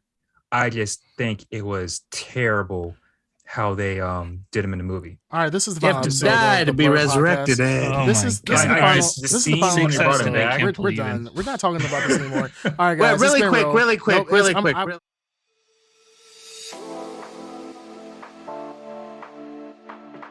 What you outro? Okay. Ed Underground. On what level does Neo and Trinity stop the elevator after the lobby shootout? Hold on. No, Wait, the say it again. transition- Repeat it. Yeah, the transition music is playing right now because I really. Oh, really? Because, You did that again? yes, but this time Oh, the zoom output actually works. Then. Wait. Yeah, are you sure Yeah, it's they fine. can hear I'm us? checking. Yeah, you might have I'm checking done it again. assholes. I'm literally So checking. Whatever. You got to repeat the question. Dark I- Side. I don't know what the fuck. Wait, hold on. Cascade says we are not. Yeah, because that's a dumbass opinion. I'm not gonna lie. You just shitted on What? it. 6 And out then- of 10? You gave it a 6 out of 10. You got brainworms or something. Yeah, like No, I don't think it's a great movie. No, at all. No. 6 out of 10 is very six, generous. that's above average. 5 is Yeah. average. 6 out of 10. That means it's slightly above average. There's some things I liked, a lot of things I didn't like. You're just A a lot of things. fanboy. Yeah, That's you're what it a comes fanboy. down to. Let's Okay, move call it on. what it is. Call it All what right. do you want. So- Let's Dark Side, say what you're gonna say. Because No, the moment's passed. Sorry, Thank- move thank on. goodness. I Okay, wanna well move on from let's do our top 5. yeah. So right? now, Yeah, so it's we were decided we are gonna do a top 5 of the year of things, movies, events, anything. Our top Anything. 5 of the year of pop culture or anything that we truly took joy in. So that's where we're gonna do the. Okay. let's not do it Or as this turns is- this time. Let's just one person. No, just go no. through a 5. No. It's like different genres. It's different why are we talking genres. about this? That doesn't matter. I think we should Okay, fine. at Let's just least do it how we do it. give our before. input on each Yeah, one. Let's do it. Let's go ahead and do it. Do the 5. All right. We'll Who starts? Yeah. Okay, I'll start. Oh, All right. Let me pull up my list here. oh my! You're not even prepared. Jesus. Jeez, what the? Well, I have to do this twice because 2 people fucked up from the last episode. Hey, well, guess what? Just do it. Just do Yeah. Is that some kind of it. Nike. hint? Oh, fuck that. Oh, my God. Anyways, top 5. All right. Starting from my number 5 Mhm. of Okay. 2021. I enjoyed Spider-Man No Way Home. That's why I put it at top 5. It's Okay. not a great year, but I did find some joy in it. It's better than I expected. They rounded out that trilogy, the origin story. I'm excited for where that Spider-Man is going to go. They delivered on a lot of high expectations for the film. I don't know if you guys agree, disagree. I don't think they bombed that aspect. There was a lot of high expectations, a lot of rumored expectations. I think they nailed a lot of boxes. So I checked don't a lot think of they boxes. missed checked a lot of boxes, expectations. nailed a lot But of they people. checked. I don't know. Yeah. Whoa. I like that second Yeah. one. All right. All right, let's move on. Number 5, somebody Who's else. next? I'll go next. Round robin. All right. So for my top 5, I'm going to do sneakers since this, the death of the sneaker corner. There will be no more sneaker corners after this as an official segment. So my number 5 shoe for myself for this year was the re-release of the LeBron South Beaches. I did show off those shoes earlier in the year. They are the lime or teal aquamarine green shoes. I think. Are we losing you? Are we losing you? Okay, It's over. Next person. Yeah. So screw you. You might Number have to get 5. resurrected. Yeah, you might need to get resurrected. I need a resurrection after that one. Screw this. Yikes! Don't worry, I wasn't truly dead. Yeah. Next person. Wow. Yeah, South Beach, Nike, LeBron's, or LeBron South Beaches. Those are my number 5 shoe. All right. A shoe is number 5 for him. Okay, That's go fine. ahead. Hey, whatever it is. Hey, sure. That is Cascade says, do those shoes come with fake fails or falls? Falls? I have no idea what that means. I don't know what that means either. You got to Does he expound on that, flop on Cascade. LeBron? Oh, he's talking about fake. Oh. Yo, Cascade. I know that's the only thing I can think of. Cascade, man. Please. Harsh. That's very harsh. I don't get it. What's the Because joke? LeBron does a lot of fake flopping. LeBron's a bitch. He's That's very what says that way. dramatic. Okay, my yeah. goodness. He's very dramatic when Wow. he does his flops. he's a giant king baby, is what he is. When's Anyways. the last time you actually watched a basketball game? How about last night? Yeah. I don't know. I'm just speculating. Who'd you watch? Okay. I think wasn't there a game on Christmas? I don't know. You tell me. I haven't tell me. watched There There basketball was in forever. AEW Yeah, wrestling let's on just say there Christmas. was. Okay, And I watched it. Yeah, you got us there. All right. All right, next All person. right, well, sorry, my number five. 5 is also Spider-Man: No Way Home.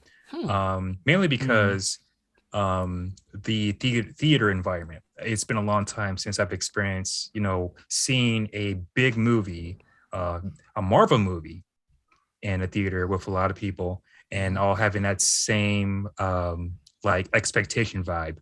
And you see, spoiler alert, the other Spider-Mans popping up, people clapping, people being excited. When you see the OG Spider-Man popping up, like people kind of just lost their minds a little bit, which is pretty cool. I haven't experienced like that theater environment ever since the whole COVID lockdown thing. I think the last time I experienced something like that was maybe Endgame. Probably. Maybe Endgame. Yeah, probably. All right. Yeah. So Cool. yeah. All right. My number 5 is Arcane, based on League of Legends. Yeah. I used to play the game a lot back in the day. Don't really play it anymore. There wasn't really much of a story to the game back then. But it's really interesting. And speaking of gender roles and everything, the main protagonists are women, and they did it correctly. They didn't shoehorn it in. They just made characters, interesting characters that can stand on their own 2 feet without having to. Yeah, I know. It's so happy without having to, pander. But yeah, great story, really creative. Love the artwork style. It's a really good series overall.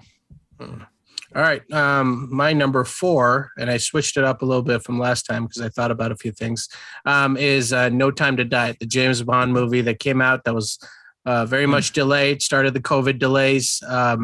Thought it was a great ending to the Daniel Craig franchise. They did a lot of cool things in the movie. I really liked it.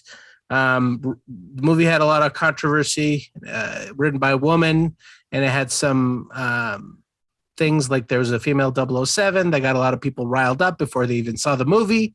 It turned out that all that stuff made that movie even better. So I liked where that movie leaves that 007, and I'm excited where the franchise will go from there.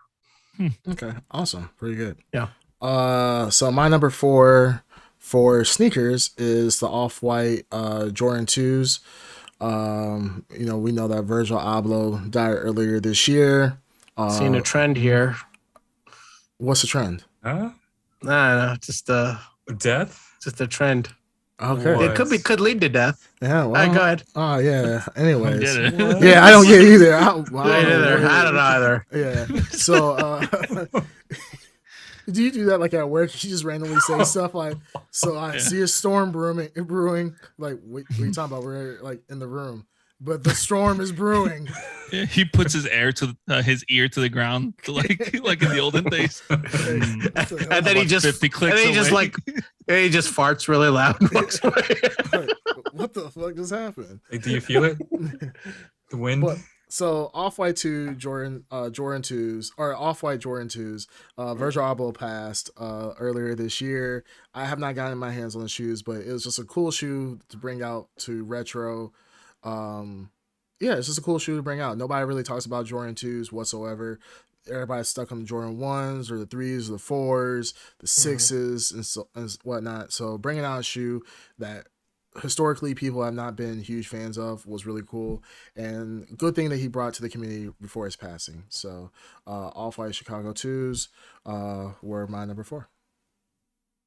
Nice. Indeed. Eduardo? Oh, no, you're next. Tuner. No, you are next at I'm Underground. next. Okay. Yeah. 4. I don't have the list in front of me. I'm trying to think what it was. Okay. Doom Eternal. Wait, Doom Eternal. Right, Doom Eternal. So, yeah, it was Doom Eternal. Yeah. Yeah. Played it day 1 on Game Pass. It is one of my favorite FPS games of 2021. Played it day 1, finished it. Even though it was extremely difficult, I enjoyed it. We saw how extremely difficult. Yeah. I think we mentioned the last episode or the first recording that we offered you $600 to beat one section of a level, not even the whole level, one section of a level on Nightmare difficulty, and you could not clutch the win.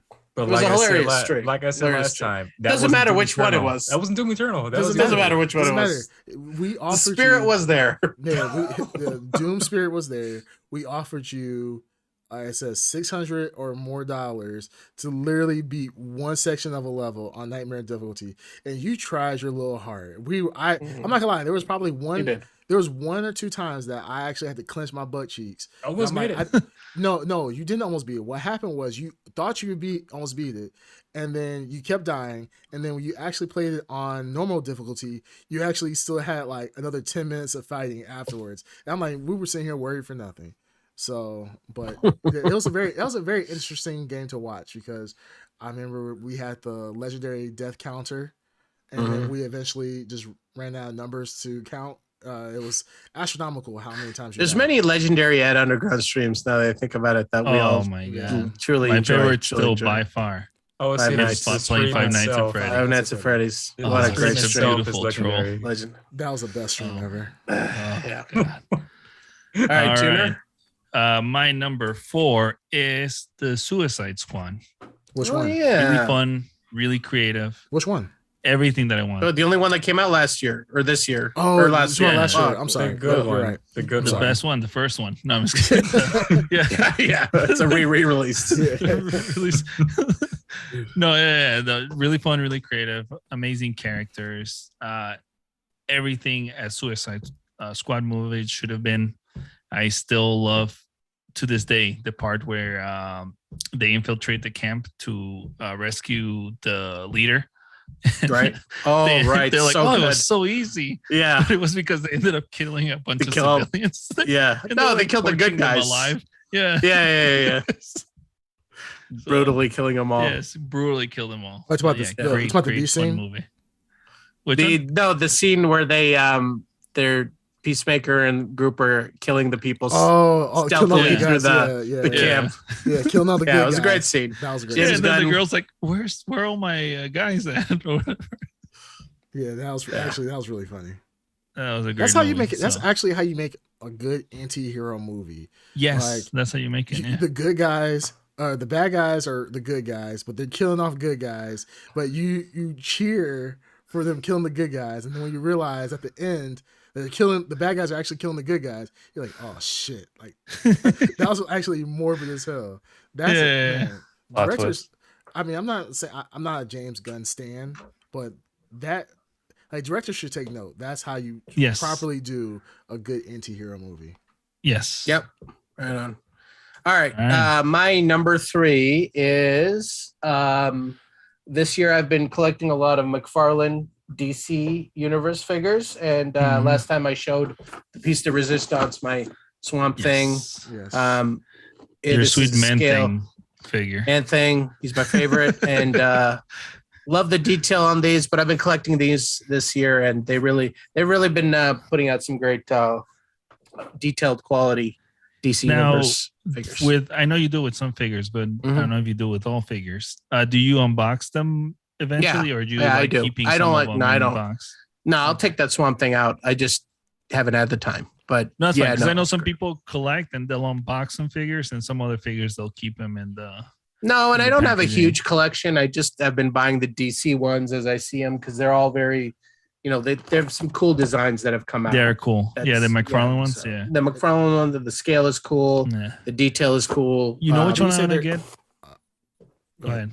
I was gonna say, you said they were all scaled, right? They're all scaled to one another, so you can actually see the height relation to every hero, or hero against one another. That's kind of cool. That's really cool, actually. Yeah, like the one that I want to get is the one where he has Joker's head. He has the. Oh yeah, I have that. Yeah, the crazy man suit and the Joker. Did you read the comic book? Yes, I did. Last it's night on Earth. Pretty interesting. Last night on It Earth, is. Yeah. It is interesting. I remember reading it. I had no interest in that figure until I read the comic book. So now I want the stupid figure. Yeah. But it's a cool design overall. Yeah, agreed. All right. Next. Who's next at number 3? I was number 3. Number 3 for my third sneaker was the Travis Scott Jordan 1 Fragment Low. I thought that was a really, really cool shoe for this year. I haven't got my hands on it. I did not push it out on a sticker corner. It was super, super hype shoe. Some people have heard Travis Scott got into a lot of trouble because at Astrofest, he pretty much. How's that affected his the resale on this thing? Probably none, right? They really didn't affect the resale, of course. Because the sneakers, but it did delay a lot of his shoes that were coming out. To a point where they have indefinitely delayed some shoes. They probably won't delay for the next year or so, at least until the whole Travis Scott, Grimcast, will you be buying any Travis Scott shoes going forward? Any Travis Scott merch? Yes. Maybe to resell. All right. No, that's even better. To wear. No, I mean, if I got some Travis Scott merch for retail, when I sell it for resale, absolutely. I've said it in past sneaker corners. I am a total proponent for buying capitalism, fake shoes. Buy fake sneakers. Don't buy resale sneakers. It's stupid. Why would you, a shoe that is sold that takes maybe $15, $20 to make, if that, then gets sold by Nike for $100. Some little kid with his mom's credit card hits it on sneakers for $100 and then resells it for $2,000. And then here comes you working hard for your money, talking about, I'm gonna pay $2,000 and pay it to some. No, I think we're talking about the supporting Travis Scott's brand. No. What I'm saying is, that's what we're talking about. I will buy it, and then if I buy it for retail, I'm going to resell it to some idiot who really wants. And I'm not judging you because I am doing the same thing with my official Bill Cosby sweaters, which I have a good collection of. Okay, so Ed, go ahead. So what's your number 3? Go for it. Pudding. Pills. It is. God. First, you get the pills. Put it in the pudding. Green Tuna, you're just making your job harder by having to mute all this. So go ahead, say all the jokes, because when Green Tuna is gonna be here talking about, man, it's been 6 days since I've been editing this podcast because of all the inappropriate shit that you're saying on audio. Hey, knock yourself out. I'm just speaking the truth. I wasn't the one putting women to sleep. God. You know what I mean? And then here's Cascade talking about, I hear Bill Cosby sweaters are great to sleep in. Goodness gracious. They are. They're comfortable. They knock you out right away. They do. They come with. Y'all just a bunch of haters. Don't worry about it. They come with Quaaludes in the hymns. Like they just pop out like pest dispensers. They just dip the sweaters in a vat of Quaaludes, so that when any woman touches it, she passes out.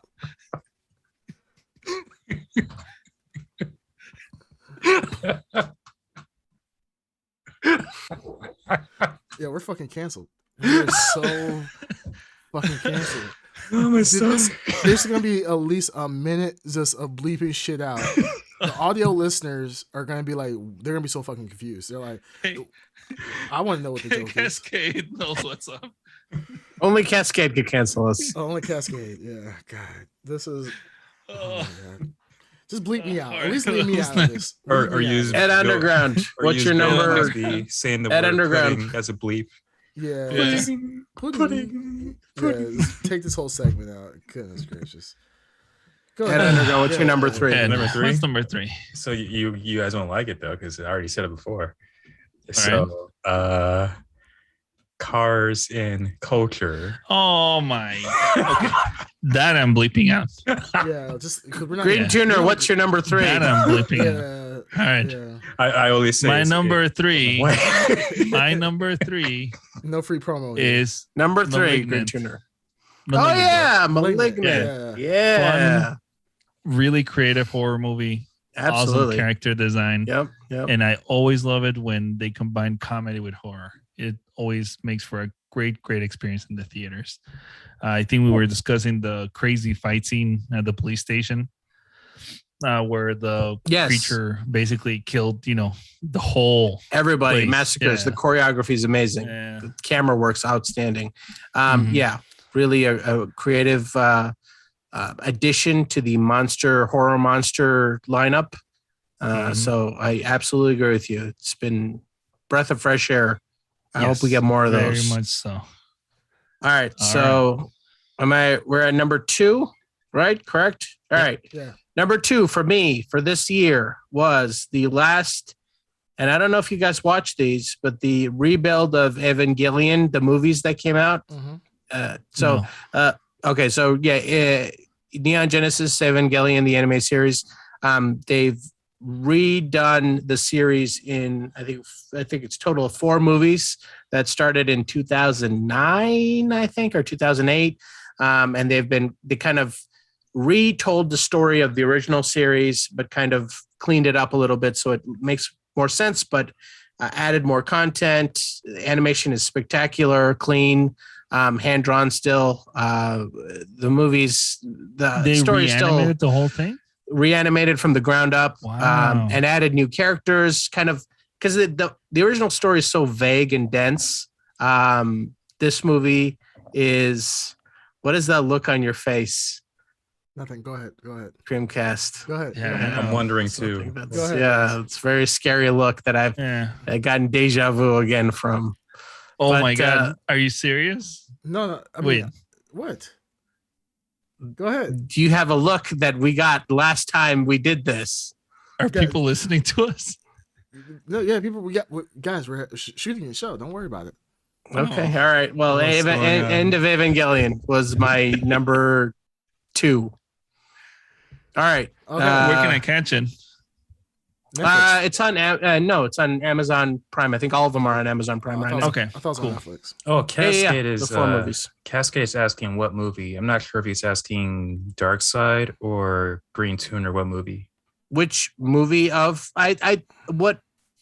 which one of the movies? For me, it's the culmination of the series. Oh, you said Green. It's not Green Tuner. Oh, okay. Malignant. Oh, Malignant.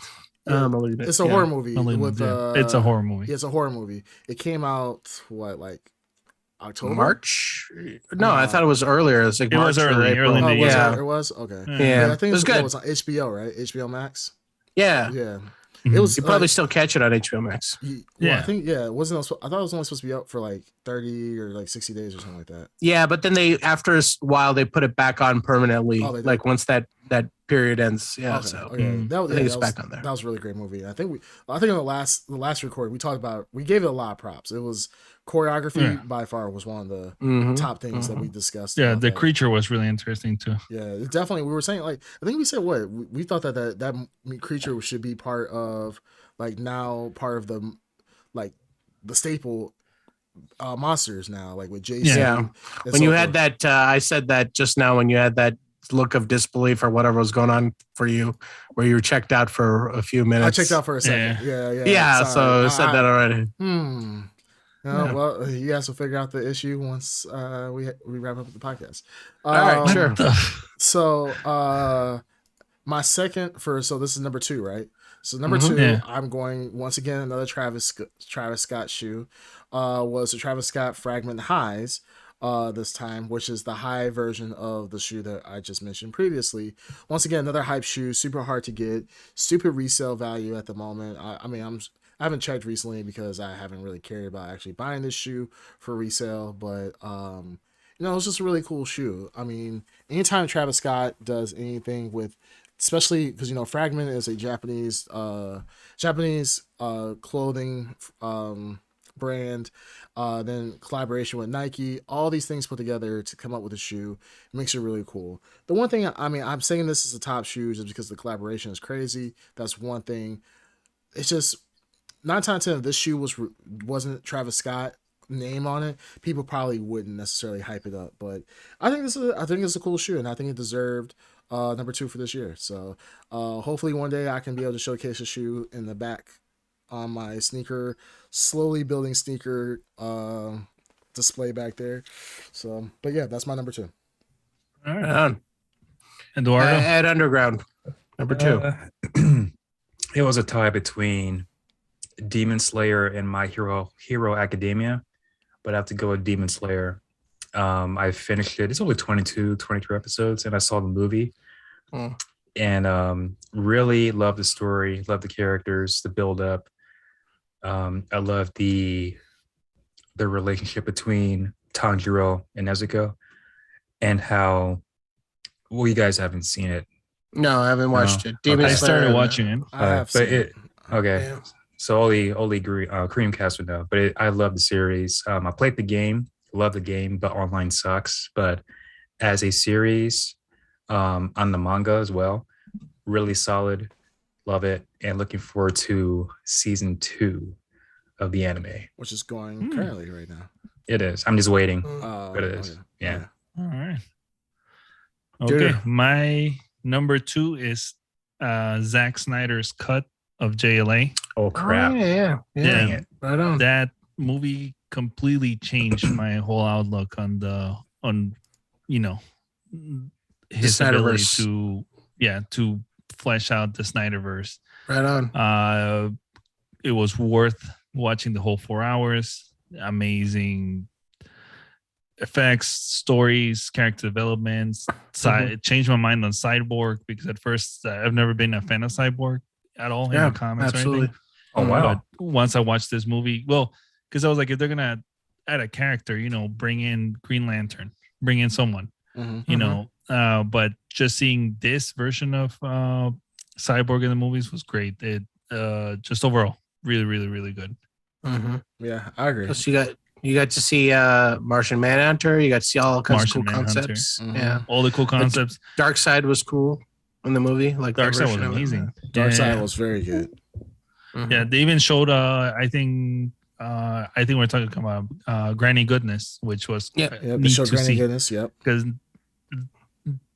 there's very little Granny Goodness when it comes to like and anything the outside the comics. Anti-life equation, the reference of the anti-life equation and how it tied into his overall, like, it's crazy how much of that movie we saw originally and how much of that movie we just saw a version of that was right there in front of us. It's crazy to think that we saw versions of everything that we ended up with in the original cut, but like if that hadn't been released, we would have never known about anything that that's crazy was in the original cut. So yeah, absolutely. And the fact that I think that to see how much the original cut was perverted from that one to the Joss Whedon, I think the campaign from the actors who they all said, like, the Joss Whedon cut does not do the Snyder cut justice. And, first it was just words, but actually be able to see it in person. Like, what time, like, I think I said before, what time to be alive? Because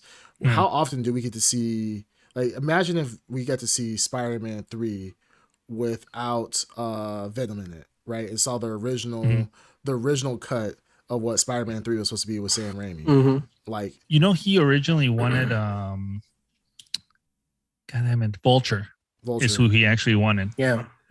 Sam Raimi wanted Vulture for a third one. Yeah, that's the thing. Like, how many times do you actually get to have a redo on a movie, especially of that level? So the fact that we got to see both versions, that's just, it was beautiful. It was as the fans coming together and actually making something happen. So no, I think that's very worthy of number 2. Yeah, I have a thought. If the Snyder Cut was released in theaters, would you guys see it? Yes. Yeah, I would see it. Yeah, and I think they wouldn't have gotten the release. He would have had the Snyder Cut is truly an extended director's cut that you could only release at home. You could never release that in the theater. No theater would carry a 3.5-hour film. Yeah, this because they could have done it as like the Thanos version, where they could have just made it into two-parter, and it still would have worked. Yeah, just give it like a 3-month or 6-month in between. Yeah. It would have worked easily. Have you guys heard the rumors that the upcoming Flashpoint movie will wipe out the entire Snyderverse? I heard that. I heard that it will pretty much retcon the entire Snyderverse in entirety, and then pretty much give Warner Bros. A fresh start. Which maybe the Batman will be the first of that kind of that universe, or the Supergirl and Batgirl. Supergirl and Batgirl. Supergirl and Batgirl. Oh, there's a Batgirl series. There's a Batgirl movie coming.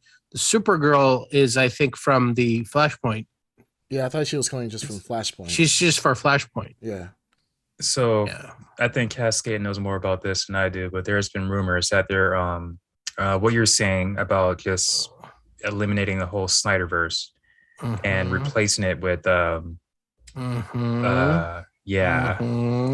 Go on, say it. Just say it. Say it. He see you. The fuck! I don't. Oh my god. She see you. She see you. God damn. Stay off YouTube, dude. All right. Anyways. All right. Anyways. What's your number? My number one. 30. My number one, my most, everyone knows what it is. My most anticipated film of the last 2 years got delayed. Means a lot to me, and it came off, and it was amazing. Everyone loves it. Dune is my number one. It's amazing. There's not much to be said about it. It did everything I wanted it to do. Can't wait for number 2 to finish out the story. And I'm a little scared where they go beyond that. Denis Villeneuve was the orgasmic, for me, fantasy was one of the greatest sci-fi directors with the greatest sci-fi property that is, very hard to make, that no one would take a chance on. One of the greatest composers. One of the greatest composers with one of the best casts ever. Yeah. All these things coming together, as it was. Well. Yeah, I literally, as the film was getting made in production, I did not believe this was a reality. They kept casting people. I was like, fuck off. Yeah. Hans Zimmer's not, doing this. Denis Villeneuve is not, because Denis Villeneuve came off Blade Runner, which I loved. He's come off great movies. They're not big. They're big budget movies. They're big idea movies, but they're not like blockbusters. So the money's not made back, but they get a lot of street cred. So he's like a desired director, but he doesn't have the money behind him. So Dune is something that you need a lot of money to make, and I'm glad they took a chance on it, and I'm glad it paid out for them. So number one, Dune for me. Dune, it's still, they're actually going to re-release it in theaters again. Yeah. To give people the IMAX experience, and I'm not gonna lie, I'm probably gonna have to drive. There's no really good IMAX theaters around me, but I'm willing to drive as far as it takes to be able to see that movie again. Or see that movie again, but in theaters. Yeah, Dune was phenomenal. I think it's coming out on Blu-ray in 2 weeks. Sorry. Yeah, but it's not the same as watching. Yeah, I know. Giant but I'm just saying, get your fix in and everything. Yeah. Oh yeah, the theatrical experience was amazing. Yeah, it was amazing. Yeah. It was fun. There's a cool rumble effect here every now and then. That was when the chanting sequence was the rumble and the chanting. Yeah, that where they yeah, that was creepy. All right, Creamcast. Or with the giant ships too, when they were taking off. Yeah, you could feel the vibration, and they also they mixed the music into the rumbles of the ships as well. Yeah, Hans Zimmer does a good job, man. So good. You know what it reminds me of? It reminds me of like the rumbling and so forth. Reminds me of, I remember watching what was it? Man of Steel. Man of Steel in theaters. I think we saw that. Didn't we see that together? Maybe. I thought we saw that It's together. been a while. Yeah, it was, it's been a while. I think we saw that together, and I remember watching that. I think we watched it in IMAX, and just the amount of explosions. It felt like with the rumbles, and I think wasn't that Man still done by Hans Zimmer? I think it was. Yeah. Yes. So yeah, you just the themes and so forth. Like there's certain movies that you just have to see in theaters. There are certain movies that you cannot mimic that same feel outside of a theater. So yeah, for sure. Yeah, Hans Zimmer is just like, you're right, absolutely right with the music. Like it's just so many things like he has a signature on that makes it better. And I was just, you brought it up and it just kind of stuck with me because I was looking it up maybe last week, 2 weeks ago, when we were talking about Spider-Man. The only thing, there's two things I guess I liked about the Amazing Spider-Man with Andrew Garfield. One was I talked about the costume. I like his costume from the first movie. The second thing I really liked was the score, and I believe that's Hans Zimmer also, was the Amazing Spider-Man score. And it only like occurred to me again because in the new movie No Way Home, both heroes' themes are incorporated into the final fight. Yeah. And when they kicked in, I just remembered how much I liked that theme, like his initial theme. So yeah, Hans Zimmer, man, he's got a really great legacy for sure, even if he touches a little bit. I don't think he's ever missed. I can't recall. Well, if he misses, we give him a lot of passes. Yeah, probably. everyone misses. Sure. But most of his work is But he's got a lot of bangers for sure. Absolutely. So you have to give him a pass every once in a while. All right. So for my number one for the year is the Amon Minier Jordan 3. Really cool shoe at the time. I don't have the 3, I have the Jordan 1. But the Amon Minier Jordan 3 was just a cool shoe. Very high quality shoe, premium leather, very soft silk and toe liners or sock liners.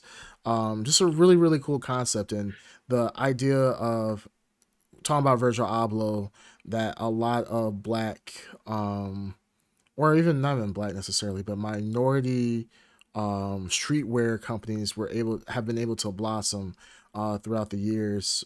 And do collaborations with big companies like Nike and so forth. It's just really, really awesome because a lot of these communities, even though their clothing is very expensive, but they're usually really ingrained within the community. So it's not like, hey, just some black streetwear company guy just came up, threw some black people in a picture to model it and made money. These people usually grew up in that same community, continue to build their brand from the community, and then became successful, and they give back to the community a lot of times as well.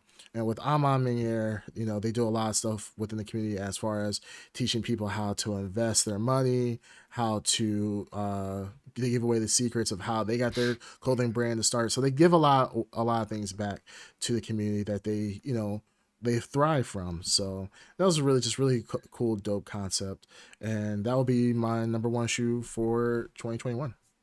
All right. Ed Underground, number one. My number one would have to be, it's a tough one because you brought up Snyder Cut, you brought up Dune, but you're not a Dune fan. We know you're saying. I'm a fan. It's whatever you. I didn't say it's number one. Matrix. Say the Matrix. Whatever 4. you. No, think. it's not the Matrix. No, Yeah. I'm just saying the Matrix 4. A lot of. No, it's the same. Even you guys brought up a lot of even things. Cascade agrees. Cascade says number one for Ed is the Matrix. Everybody knows. No, Yep. Just go ahead. No, my number one is Halo Infinite. Really? Yeah. Oh, yikes. Okay. It's actually Wow. That's Why would that be I think Doom Eternal was better than Halo Infinite. It got a lot more praise than why would Halo that be Infinite number one did. when you suck at it? I'm pretty good at it. I mean, I'm you're saying it's pretty not bad. It's, I guess, how much enjoyment you get out of it. It's your list. There's enjoyment. The multiplayer feels fun again. It feels like almost at the level as Halo 2. OG And- multiplayer. What? Is it like the old school? OG multiplayer. It feels Yeah. like Halo again. That's all I can I can explain it. You don't use dual wielding weapons, but it has. But you run though. Yeah, so you run and you shoot and stuff like that. But it feels like Halo again, like Halo 3 and 4. Anything else after that was just like nah. But Halo Infinite multiplayer, it's fun again. I spend hours playing Halo Infinite, and the campaign, it's pretty solid. I haven't beat it yet, but from what I played so far, I think You haven't beaten it yet? No, I've been either not feeling well or just working or whatever. But the campaign is actually pretty solid. I haven't beaten it yet. I think like 74%, but the open world aspect of Halo, being Master Chief, running around doing stuff, it's actually pretty fun. So I'm just surprised that I don't know. I feel like how do you pick a number one in a game that is like a death simulator for you? Like you don't actually what? Like I think doesn't the screen go gray in Halo when you die? Didn't I die in Doom? No. But Doom, that's the whole point. Like you're fighting in hell. Like you're just fighting like other players. And like I have not picked up Halo before when we played. That like literally the first time I've played Halo in many, many years. And I was still like getting better KDAs than you. Now, granted, we know that you're not Ed, I'm talking about consistently. Yeah, you might have came close to me once, but majority of the time, I was smoking you every single time. So I'm just surprised that smoking me. We're on the same team, and I had like seconds. I was carrying the one team. more I'm sorry, you. I'm carrying. Or you got one more than me. Ed, once again, Ed, you do this all the time. I have you receipts. You pick out. Yeah, I have the one receipts. time He picks up. DXL. Yes, Ed, you Wasn't have just a one receipt. time. You have a receipt. Receipts with an S. Ed, okay, if we play for 2 hours, this is how Ed does. It's just for our listeners. Ed will win. False. Ed will win one time. I would be smoking him for 2 hours straight. Ed wins one time, and he'd be like, "I got receipts. I showed you." False. Ed, And then he'll try to make that the That's last what you game do. and leave like really fast. Like, No, yeah. he's done that before. He's done that where after he wins, he'll stand up, shut off the system, and take it Then with him leave. and go home. Like, So then there's no chance. He'll of a literally rematch. he'll be the one that You've brought done the that, Ed. console. He'll be the one that brought the console and be like, "All right, my console needs to go home. It's overheating." He'll pull the plugs out, the disc will be spinning, No. and like No. Ed, we've watched you do that. Yeah, This you're this notorious for doing that. this thing they're bringing up was what years ago when I So it's played. true. I didn't say it was true. So wait till See- my oh, No, hold on, interesting. hold on. Interesting, audience. Interesting. Hold on, let me paint the picture of what you guys are Paint the saying. picture. Let me paint, let me paint the picture. Let me weave Yeah. my words. So this was years ago. Street Fighter 4 on the Xbox 360, but played on the Xbox One. This is what till 4 or 5 o'clock in the No, morning. It was Xbox 360. It wasn't. But I Xbox- played on the Xbox One. No, this is 360. No, it's a 360 game, but on the Xbox One. We weren't So playing are you? Xbox One. We were because- playing Okay, so 360. you're starting to make excuses. No, Is that what you're hold trying on. to do right now? I'm saying it's Xbox One because I remember taking the Xbox One to that person's house. No, it was And 360. I never had a 360 to take anywhere because it was my brother's and my Yes, 360. you brought your brothers. It was 360. No, I brought the Xbox One. We've had It's this Xbox- conversation. We've had this conversation. Literally. And for some Anyways, reason, anyways, it was must late, have late been at hit in night. the head What, or something 4? because he doesn't. Even remember. Cascade says Ed is still like this. Even Yeah. there's 4 people. Wait, against you. Cascade. How many times have I beaten you consistently in Killer Instinct? And continue. Yeah, you beat just you beat don't people. learn it. Yeah, you beat people in the dead Yeah. game that no one plays. Go ahead. Wow. Go ahead, In bud. a live game that people still play. Street Fighter 4. Street Fighter 4. It was what, 4 or 5 o'clock in the morning. The person that I was playing against was tired. So okay, all right, we're done. Let's go home. No. That's never happened. You force that person to play force- until you actually You won. How do I force that person to play? Yeah, because- One okay, more. okay, let me You tell- were just like Ed, one more. Let me paint the real picture. Let me paint over your painting. We were sitting there playing Mine's a video classic. games. All 4 of us were sitting there all four of us, and then on the couch, falling asleep. With Mark. We were playing Killer Instinct. Want to bleed out that word? Yeah, go ahead. Bleed out that word. Because he's probably listening like, man, this motherfucker's piece of shit. Yeah, piece of shit still talking about me. So we were 2024. Yeah, shut up. MAGA. Yeah, when Trump comes back in office, he'll be our friend again. He's like, make Mark our friend again. Yeah. So make Mark our friend again. Oh my god. So it was the five of us at his house.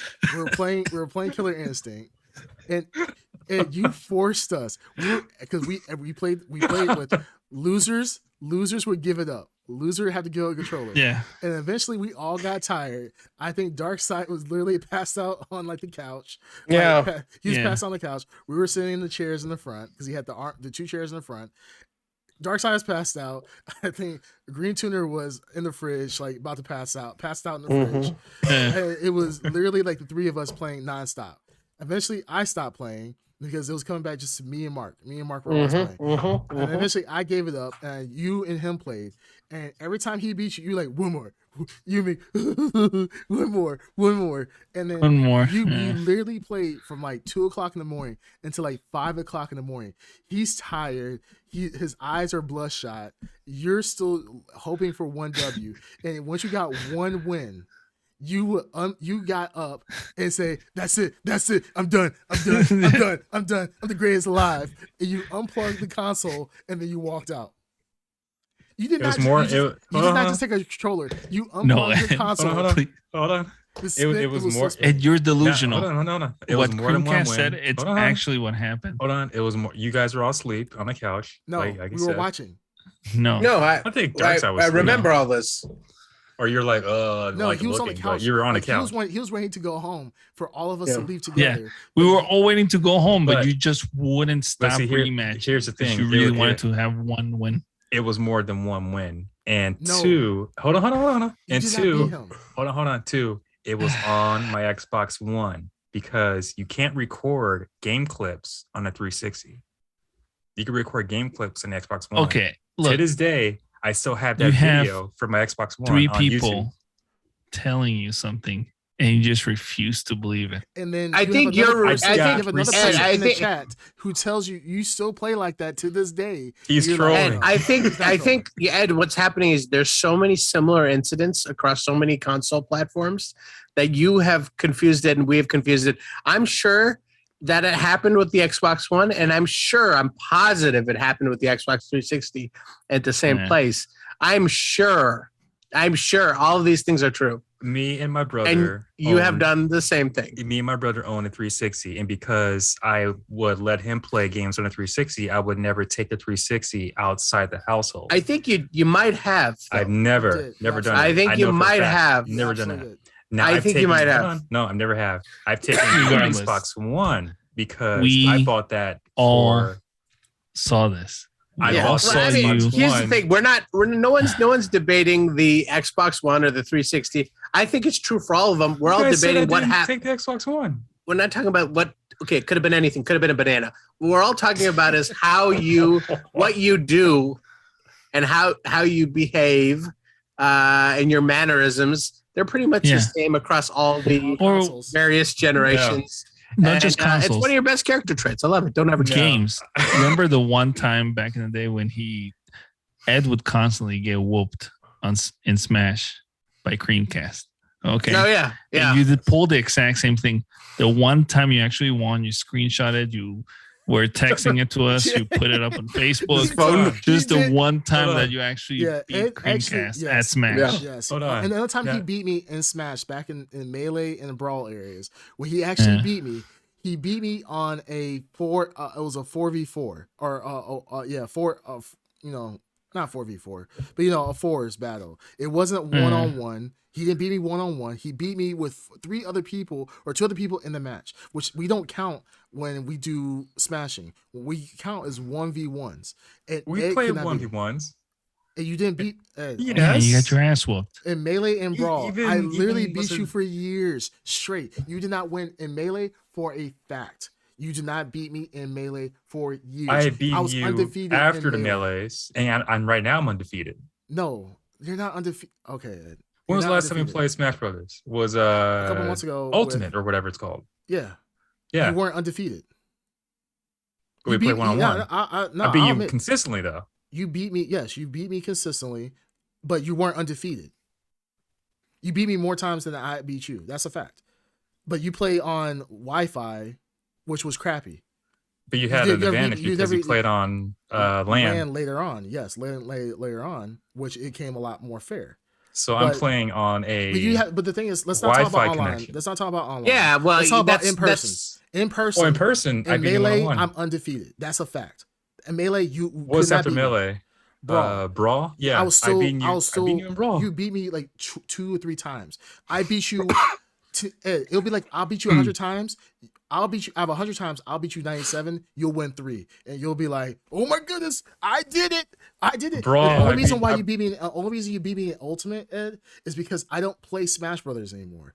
I retired. Smash Bros. Since then. No, you play a lot more Smash than I do. I don't play Smash anymore. I haven't played Smash Bros. Since then. But Ed, the thing is this: Melee, for a fact, I was undefeated. You didn't beat me for years. You were my 2s partner. Remember, we did 2s, and we were monsters in 2s. But that was because of me. It was because of you. I carried the team. It was definitely because of me too. Put him on your back. Yeah, I put you on my back, Ed. No. When it came to Ed, no. Ed, if you cannot beat me, Ed, if you cannot beat me, Ed, once again, if you cannot beat me single-handedly on 1v1, so when we get in 2s, who's the better player? It was me, hands down. I can remember there was a time. Ed, those are the facts. When you died and I was still alive fighting the last person just because I died first, and we won. Because I was the threat. You won. They looked at you and like, "Oh man, that guy's so cute." False. Ed, we all have every one of us on this podcast and apparently the chat audience. All has memories one person of this, who's trolling. All has memories of the same thing in different games, in different times, in different consoles. You are the constant, Ed. You are the constant. I have receipts. Ed, you are, when it comes to video games, it's not even you're a bad winner. You are a bad winner. Like when you're a sore loser in the sense of you are a bad winner. You're a bad winner. You are a bad winner. And if anyone has a question about him being a bad winner, watch any one of his Dead by Daylight streams. Oh yes, Dead by Daylight. That is, or whatever it's called. Whatever. What is that called? Dead by Daylight. Is Dead by Daylight? Yeah. Watch any of those if you want to see the live example of bad winner. That's why I say Ed is a bad winner. That's why I say it's not a great example at all. Okay, no, I'll give you a better example. Out of all of us here, the only person who actually records matches when they win, Ed doesn't record any other match except for the ones that he wins. Oh no! And guess what? All of them can fit on like a 1 megabyte hard drive or a stick. That's all he has. Ed has 2 videos. We have known Ed. I have known Ed since what? I'm 35. I've known Ed for 20 years at this point, close to 20 years. Ed only has 1 video from our past that he's won, and that was a video that had 4. It was a 4 battle, force battle. It was a full Smash battle with 4 people. That's the only time Ed can actually, for a fact, show that he won. When I win, I don't be like, oh my goodness, let me take all these screenshots and so forth. I think I do have a screenshot on my Facebook showing like me just whooping Ed one time. But other than that, I don't have to be like, oh, I got screen record to show everybody that I'm better than it. And like, I have people who have facts. I have Darkside, I have Green Tuner, who can attest that you used to sit here. No, Ed, you've already admitted that in Melee, I actually whooped you, like undefeated. You've already admitted that. Brawl, I whipped you way more than you beat me. No, not in Brawl. Nope, not in Brawl. I would give you Ultimate, but I don't play Ultimate. Only time I play Ultimate is when I'm with you guys. Brawl. And even then, you were still not undefeated. Ed, you talking about, I can literally say, Ed, I am literally in Melee, I'm undefeated. In Brawl, I beat you 1,000 times more than you beat me. No. Ultimate, in Brawl, you say you're undefeated. It was the other way around. Ultimate, you say you're undefeated, Ed. And then, but you can't even say you're undefeated because even though I don't even play Melee or I don't play Smash Brothers, I still beat you 1v1. So at the end of the day, I beat you 1v1. No, but what I'm saying is you can't have the title of undefeated like I can. Okay, undisputed. It is undisputed. I'm undisputed. Yeah, you're not undisputed. Nothing about you is undisputed. The only thing you're a bad winner, And then you lose until you win. That's all you do. You keep losing. I lose and get better and better. I and think I win many just rounds. to highlight what Creamcast said, I remember going on Ed's Twitch channel, and one of the highlight videos that you can post is of a guy quitting, and Ed's like, "Oh, I love the salt." Just like so proud of himself that he made the guy rage quit. The saltiness. That's hilarious. Why so salty? Yeah. No, that's So hilarious. salty, bro. Yeah, when players who are better than you all of a sudden rage quit on you, yeah, that's hilarious. That's great. But like I said, Street Fighter 4 was not. Like he said, he's the worst winner I've ever seen. Halo. No. You got stomped in Halo. When someone rage quits on you, that's hilarious. You got stomped in Street Fighter 4 for sure. You got stomped in Halo for sure. You got stomped in Ed. No. You act like you were Ed. We see how you play. So much Bandito Mac is in denial. the chat. How is this denial? Ed, your Bandito Mac is in the chat. He can tell you, Ed, you weren't the top killer in our team. At you would get close, and you might. I didn't say I was the top killer on our team. One match out of 2 hours, you might do decent. I didn't say I was the top player on the team. I didn't get stopped either. Consistently at the bottom. The two people that were always at the bottom. No. We had I was in the full second. squad. I was in the second. You and Bandito Mac. But Bandito Mac says, "Hey," he admits, like, "Hey, I'm not that good." You think you're John Wick. I didn't say that. No, the only thing you would do is watch your dog die every single time. That's all you did. You just watch your dog die. Like, oh, I guess I can't do nothing. Nope. My name is Ed. Nope.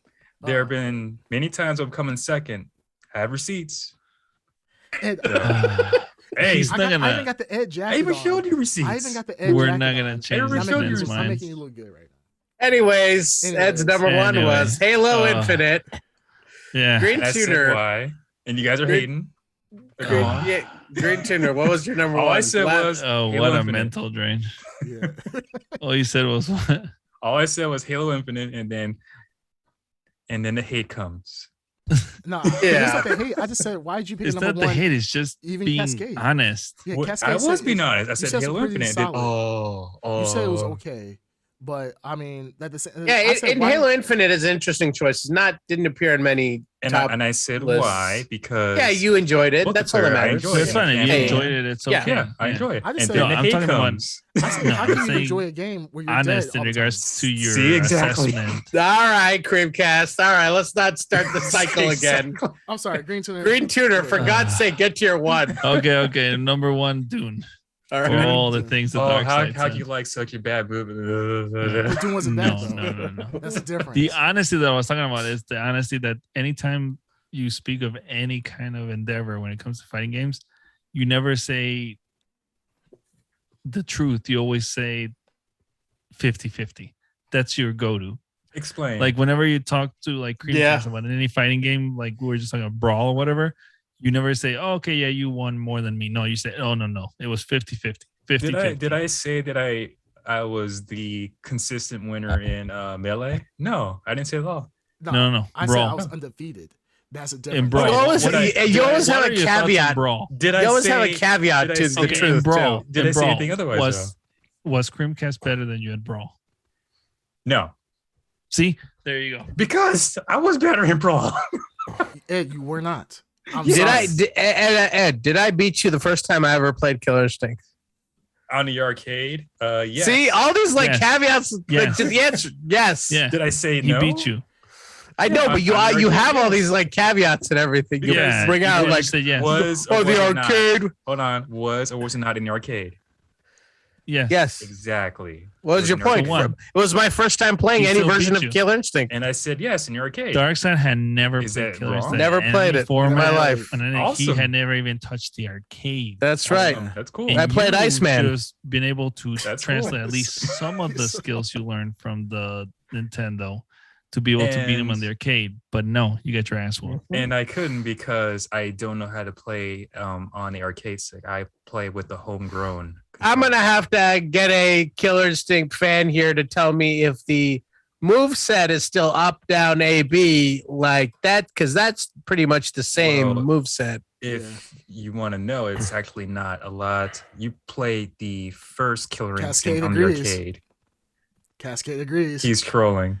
Why is everybody when it's not for you? Here's the thing, like a Hadouken in Street Fighter is not Street Fighter. I know, but I'm just saying, like the concept. If you know how to do a Hadouken, if you know how to do a Hadouken on the controller, it's more or less it's the same half circle and everything. Yeah. On the arcade stick on Street Fighter, yes, but this was Killer Instinct, the first Killer Instinct, which came out in 1995 on the arcade.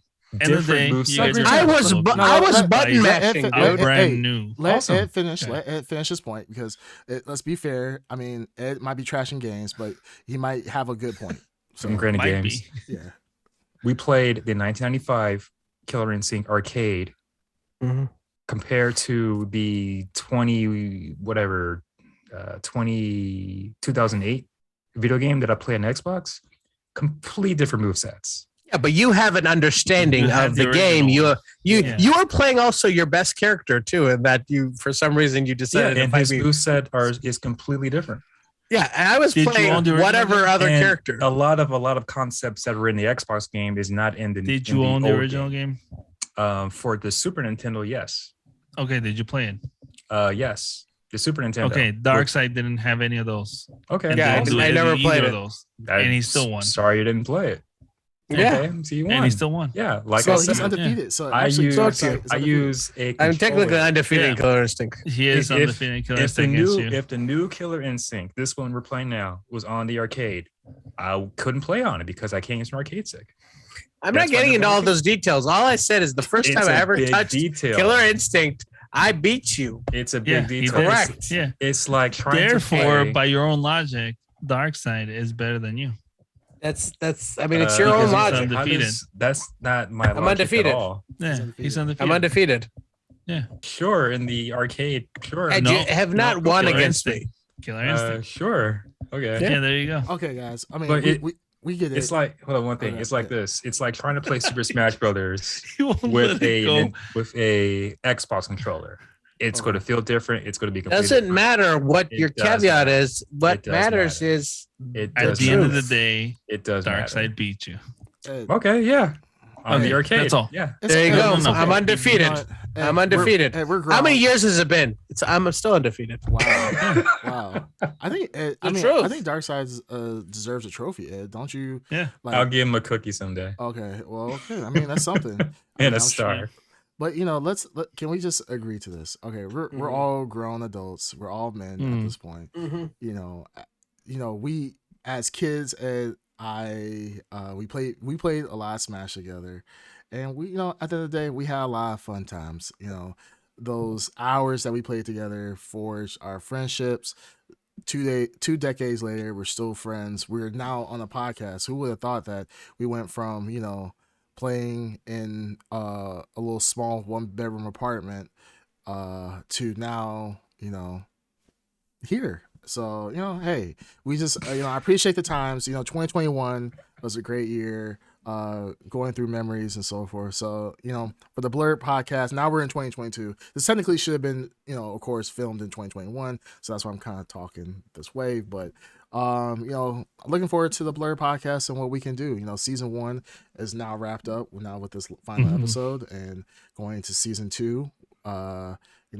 Expect big things to the Blurred podcast. Blurred podcast. Yeah, but the one thing you will never expect out of the Blurred podcast is Ed to tell the truth about anything, especially when it comes to playing games. He's absolutely trash in any old school game that we used to play, and he's definitely trash in FPSs. So at least that's the one consistent thing going. Ed's bringing all that negativity and all that trash from 2021 to 2022. Straight into 2022. I bring the truth. Ed, there's no truth. You're a trash melee. Ed, can you say okay? Ed, I will admit to anything that you want to. Can you say for melee, I was undefeated? That you could not beat me in melee. I was undefeated. Said that. No, say Eric, you were undefeated. Say it out of your mouth like that. Say it. Just admit it. I'll admit to anything that you say. Just say Creamcast is undefeated. Just say it. In Melee and Super Smash Bros. Melee, Creamcast was undefeated against me. Could you say in Brawl that I won more matches in Brawl? No. He didn't ask all that. He said, "Can you say the first thing here?" Can you admit to the truth? Because it's not the truth. It's not the truth. It's not the truth. I would say Ultimate. Yes, you have won more matches than me. Absolutely. In Brawl. See, he said it right there. No, in Brawl I used to stomp you, but it wasn't. I was not undefeated in Brawl. I will say that unequivocally. I was undefeated in Brawl. I was not undefeated in Brawl. But you can't say that I won more matches. I won more matches in Brawl. In Brawl, yeah, I won more matches than you in Brawl. How about this? We'll agree to disagree on. We'll agree to disagree on Brawl. But can you say, Eric, you were undefeated. You were undefeated in Melee. Can you say that? Not to you say that you can. No, I gave you props. I gave you props in Ultimate. See audience. This is how Ed does. Ed cannot admit to anything. I'm cool. I can admit. Then say it. Then just say it. The Brawl. No. Disregard Brawl. We're not talking about Brawl. We're talking about Melee. Ed cannot admit to. He tried to say it's like say just say it. And his brain was like Brawl. He couldn't even form the sentence. When you can admit to Brawl, then I'll say about Melee. No caveats. We're not talking about Brawl. I can admit to Ultimate, no problem, because that's the truth.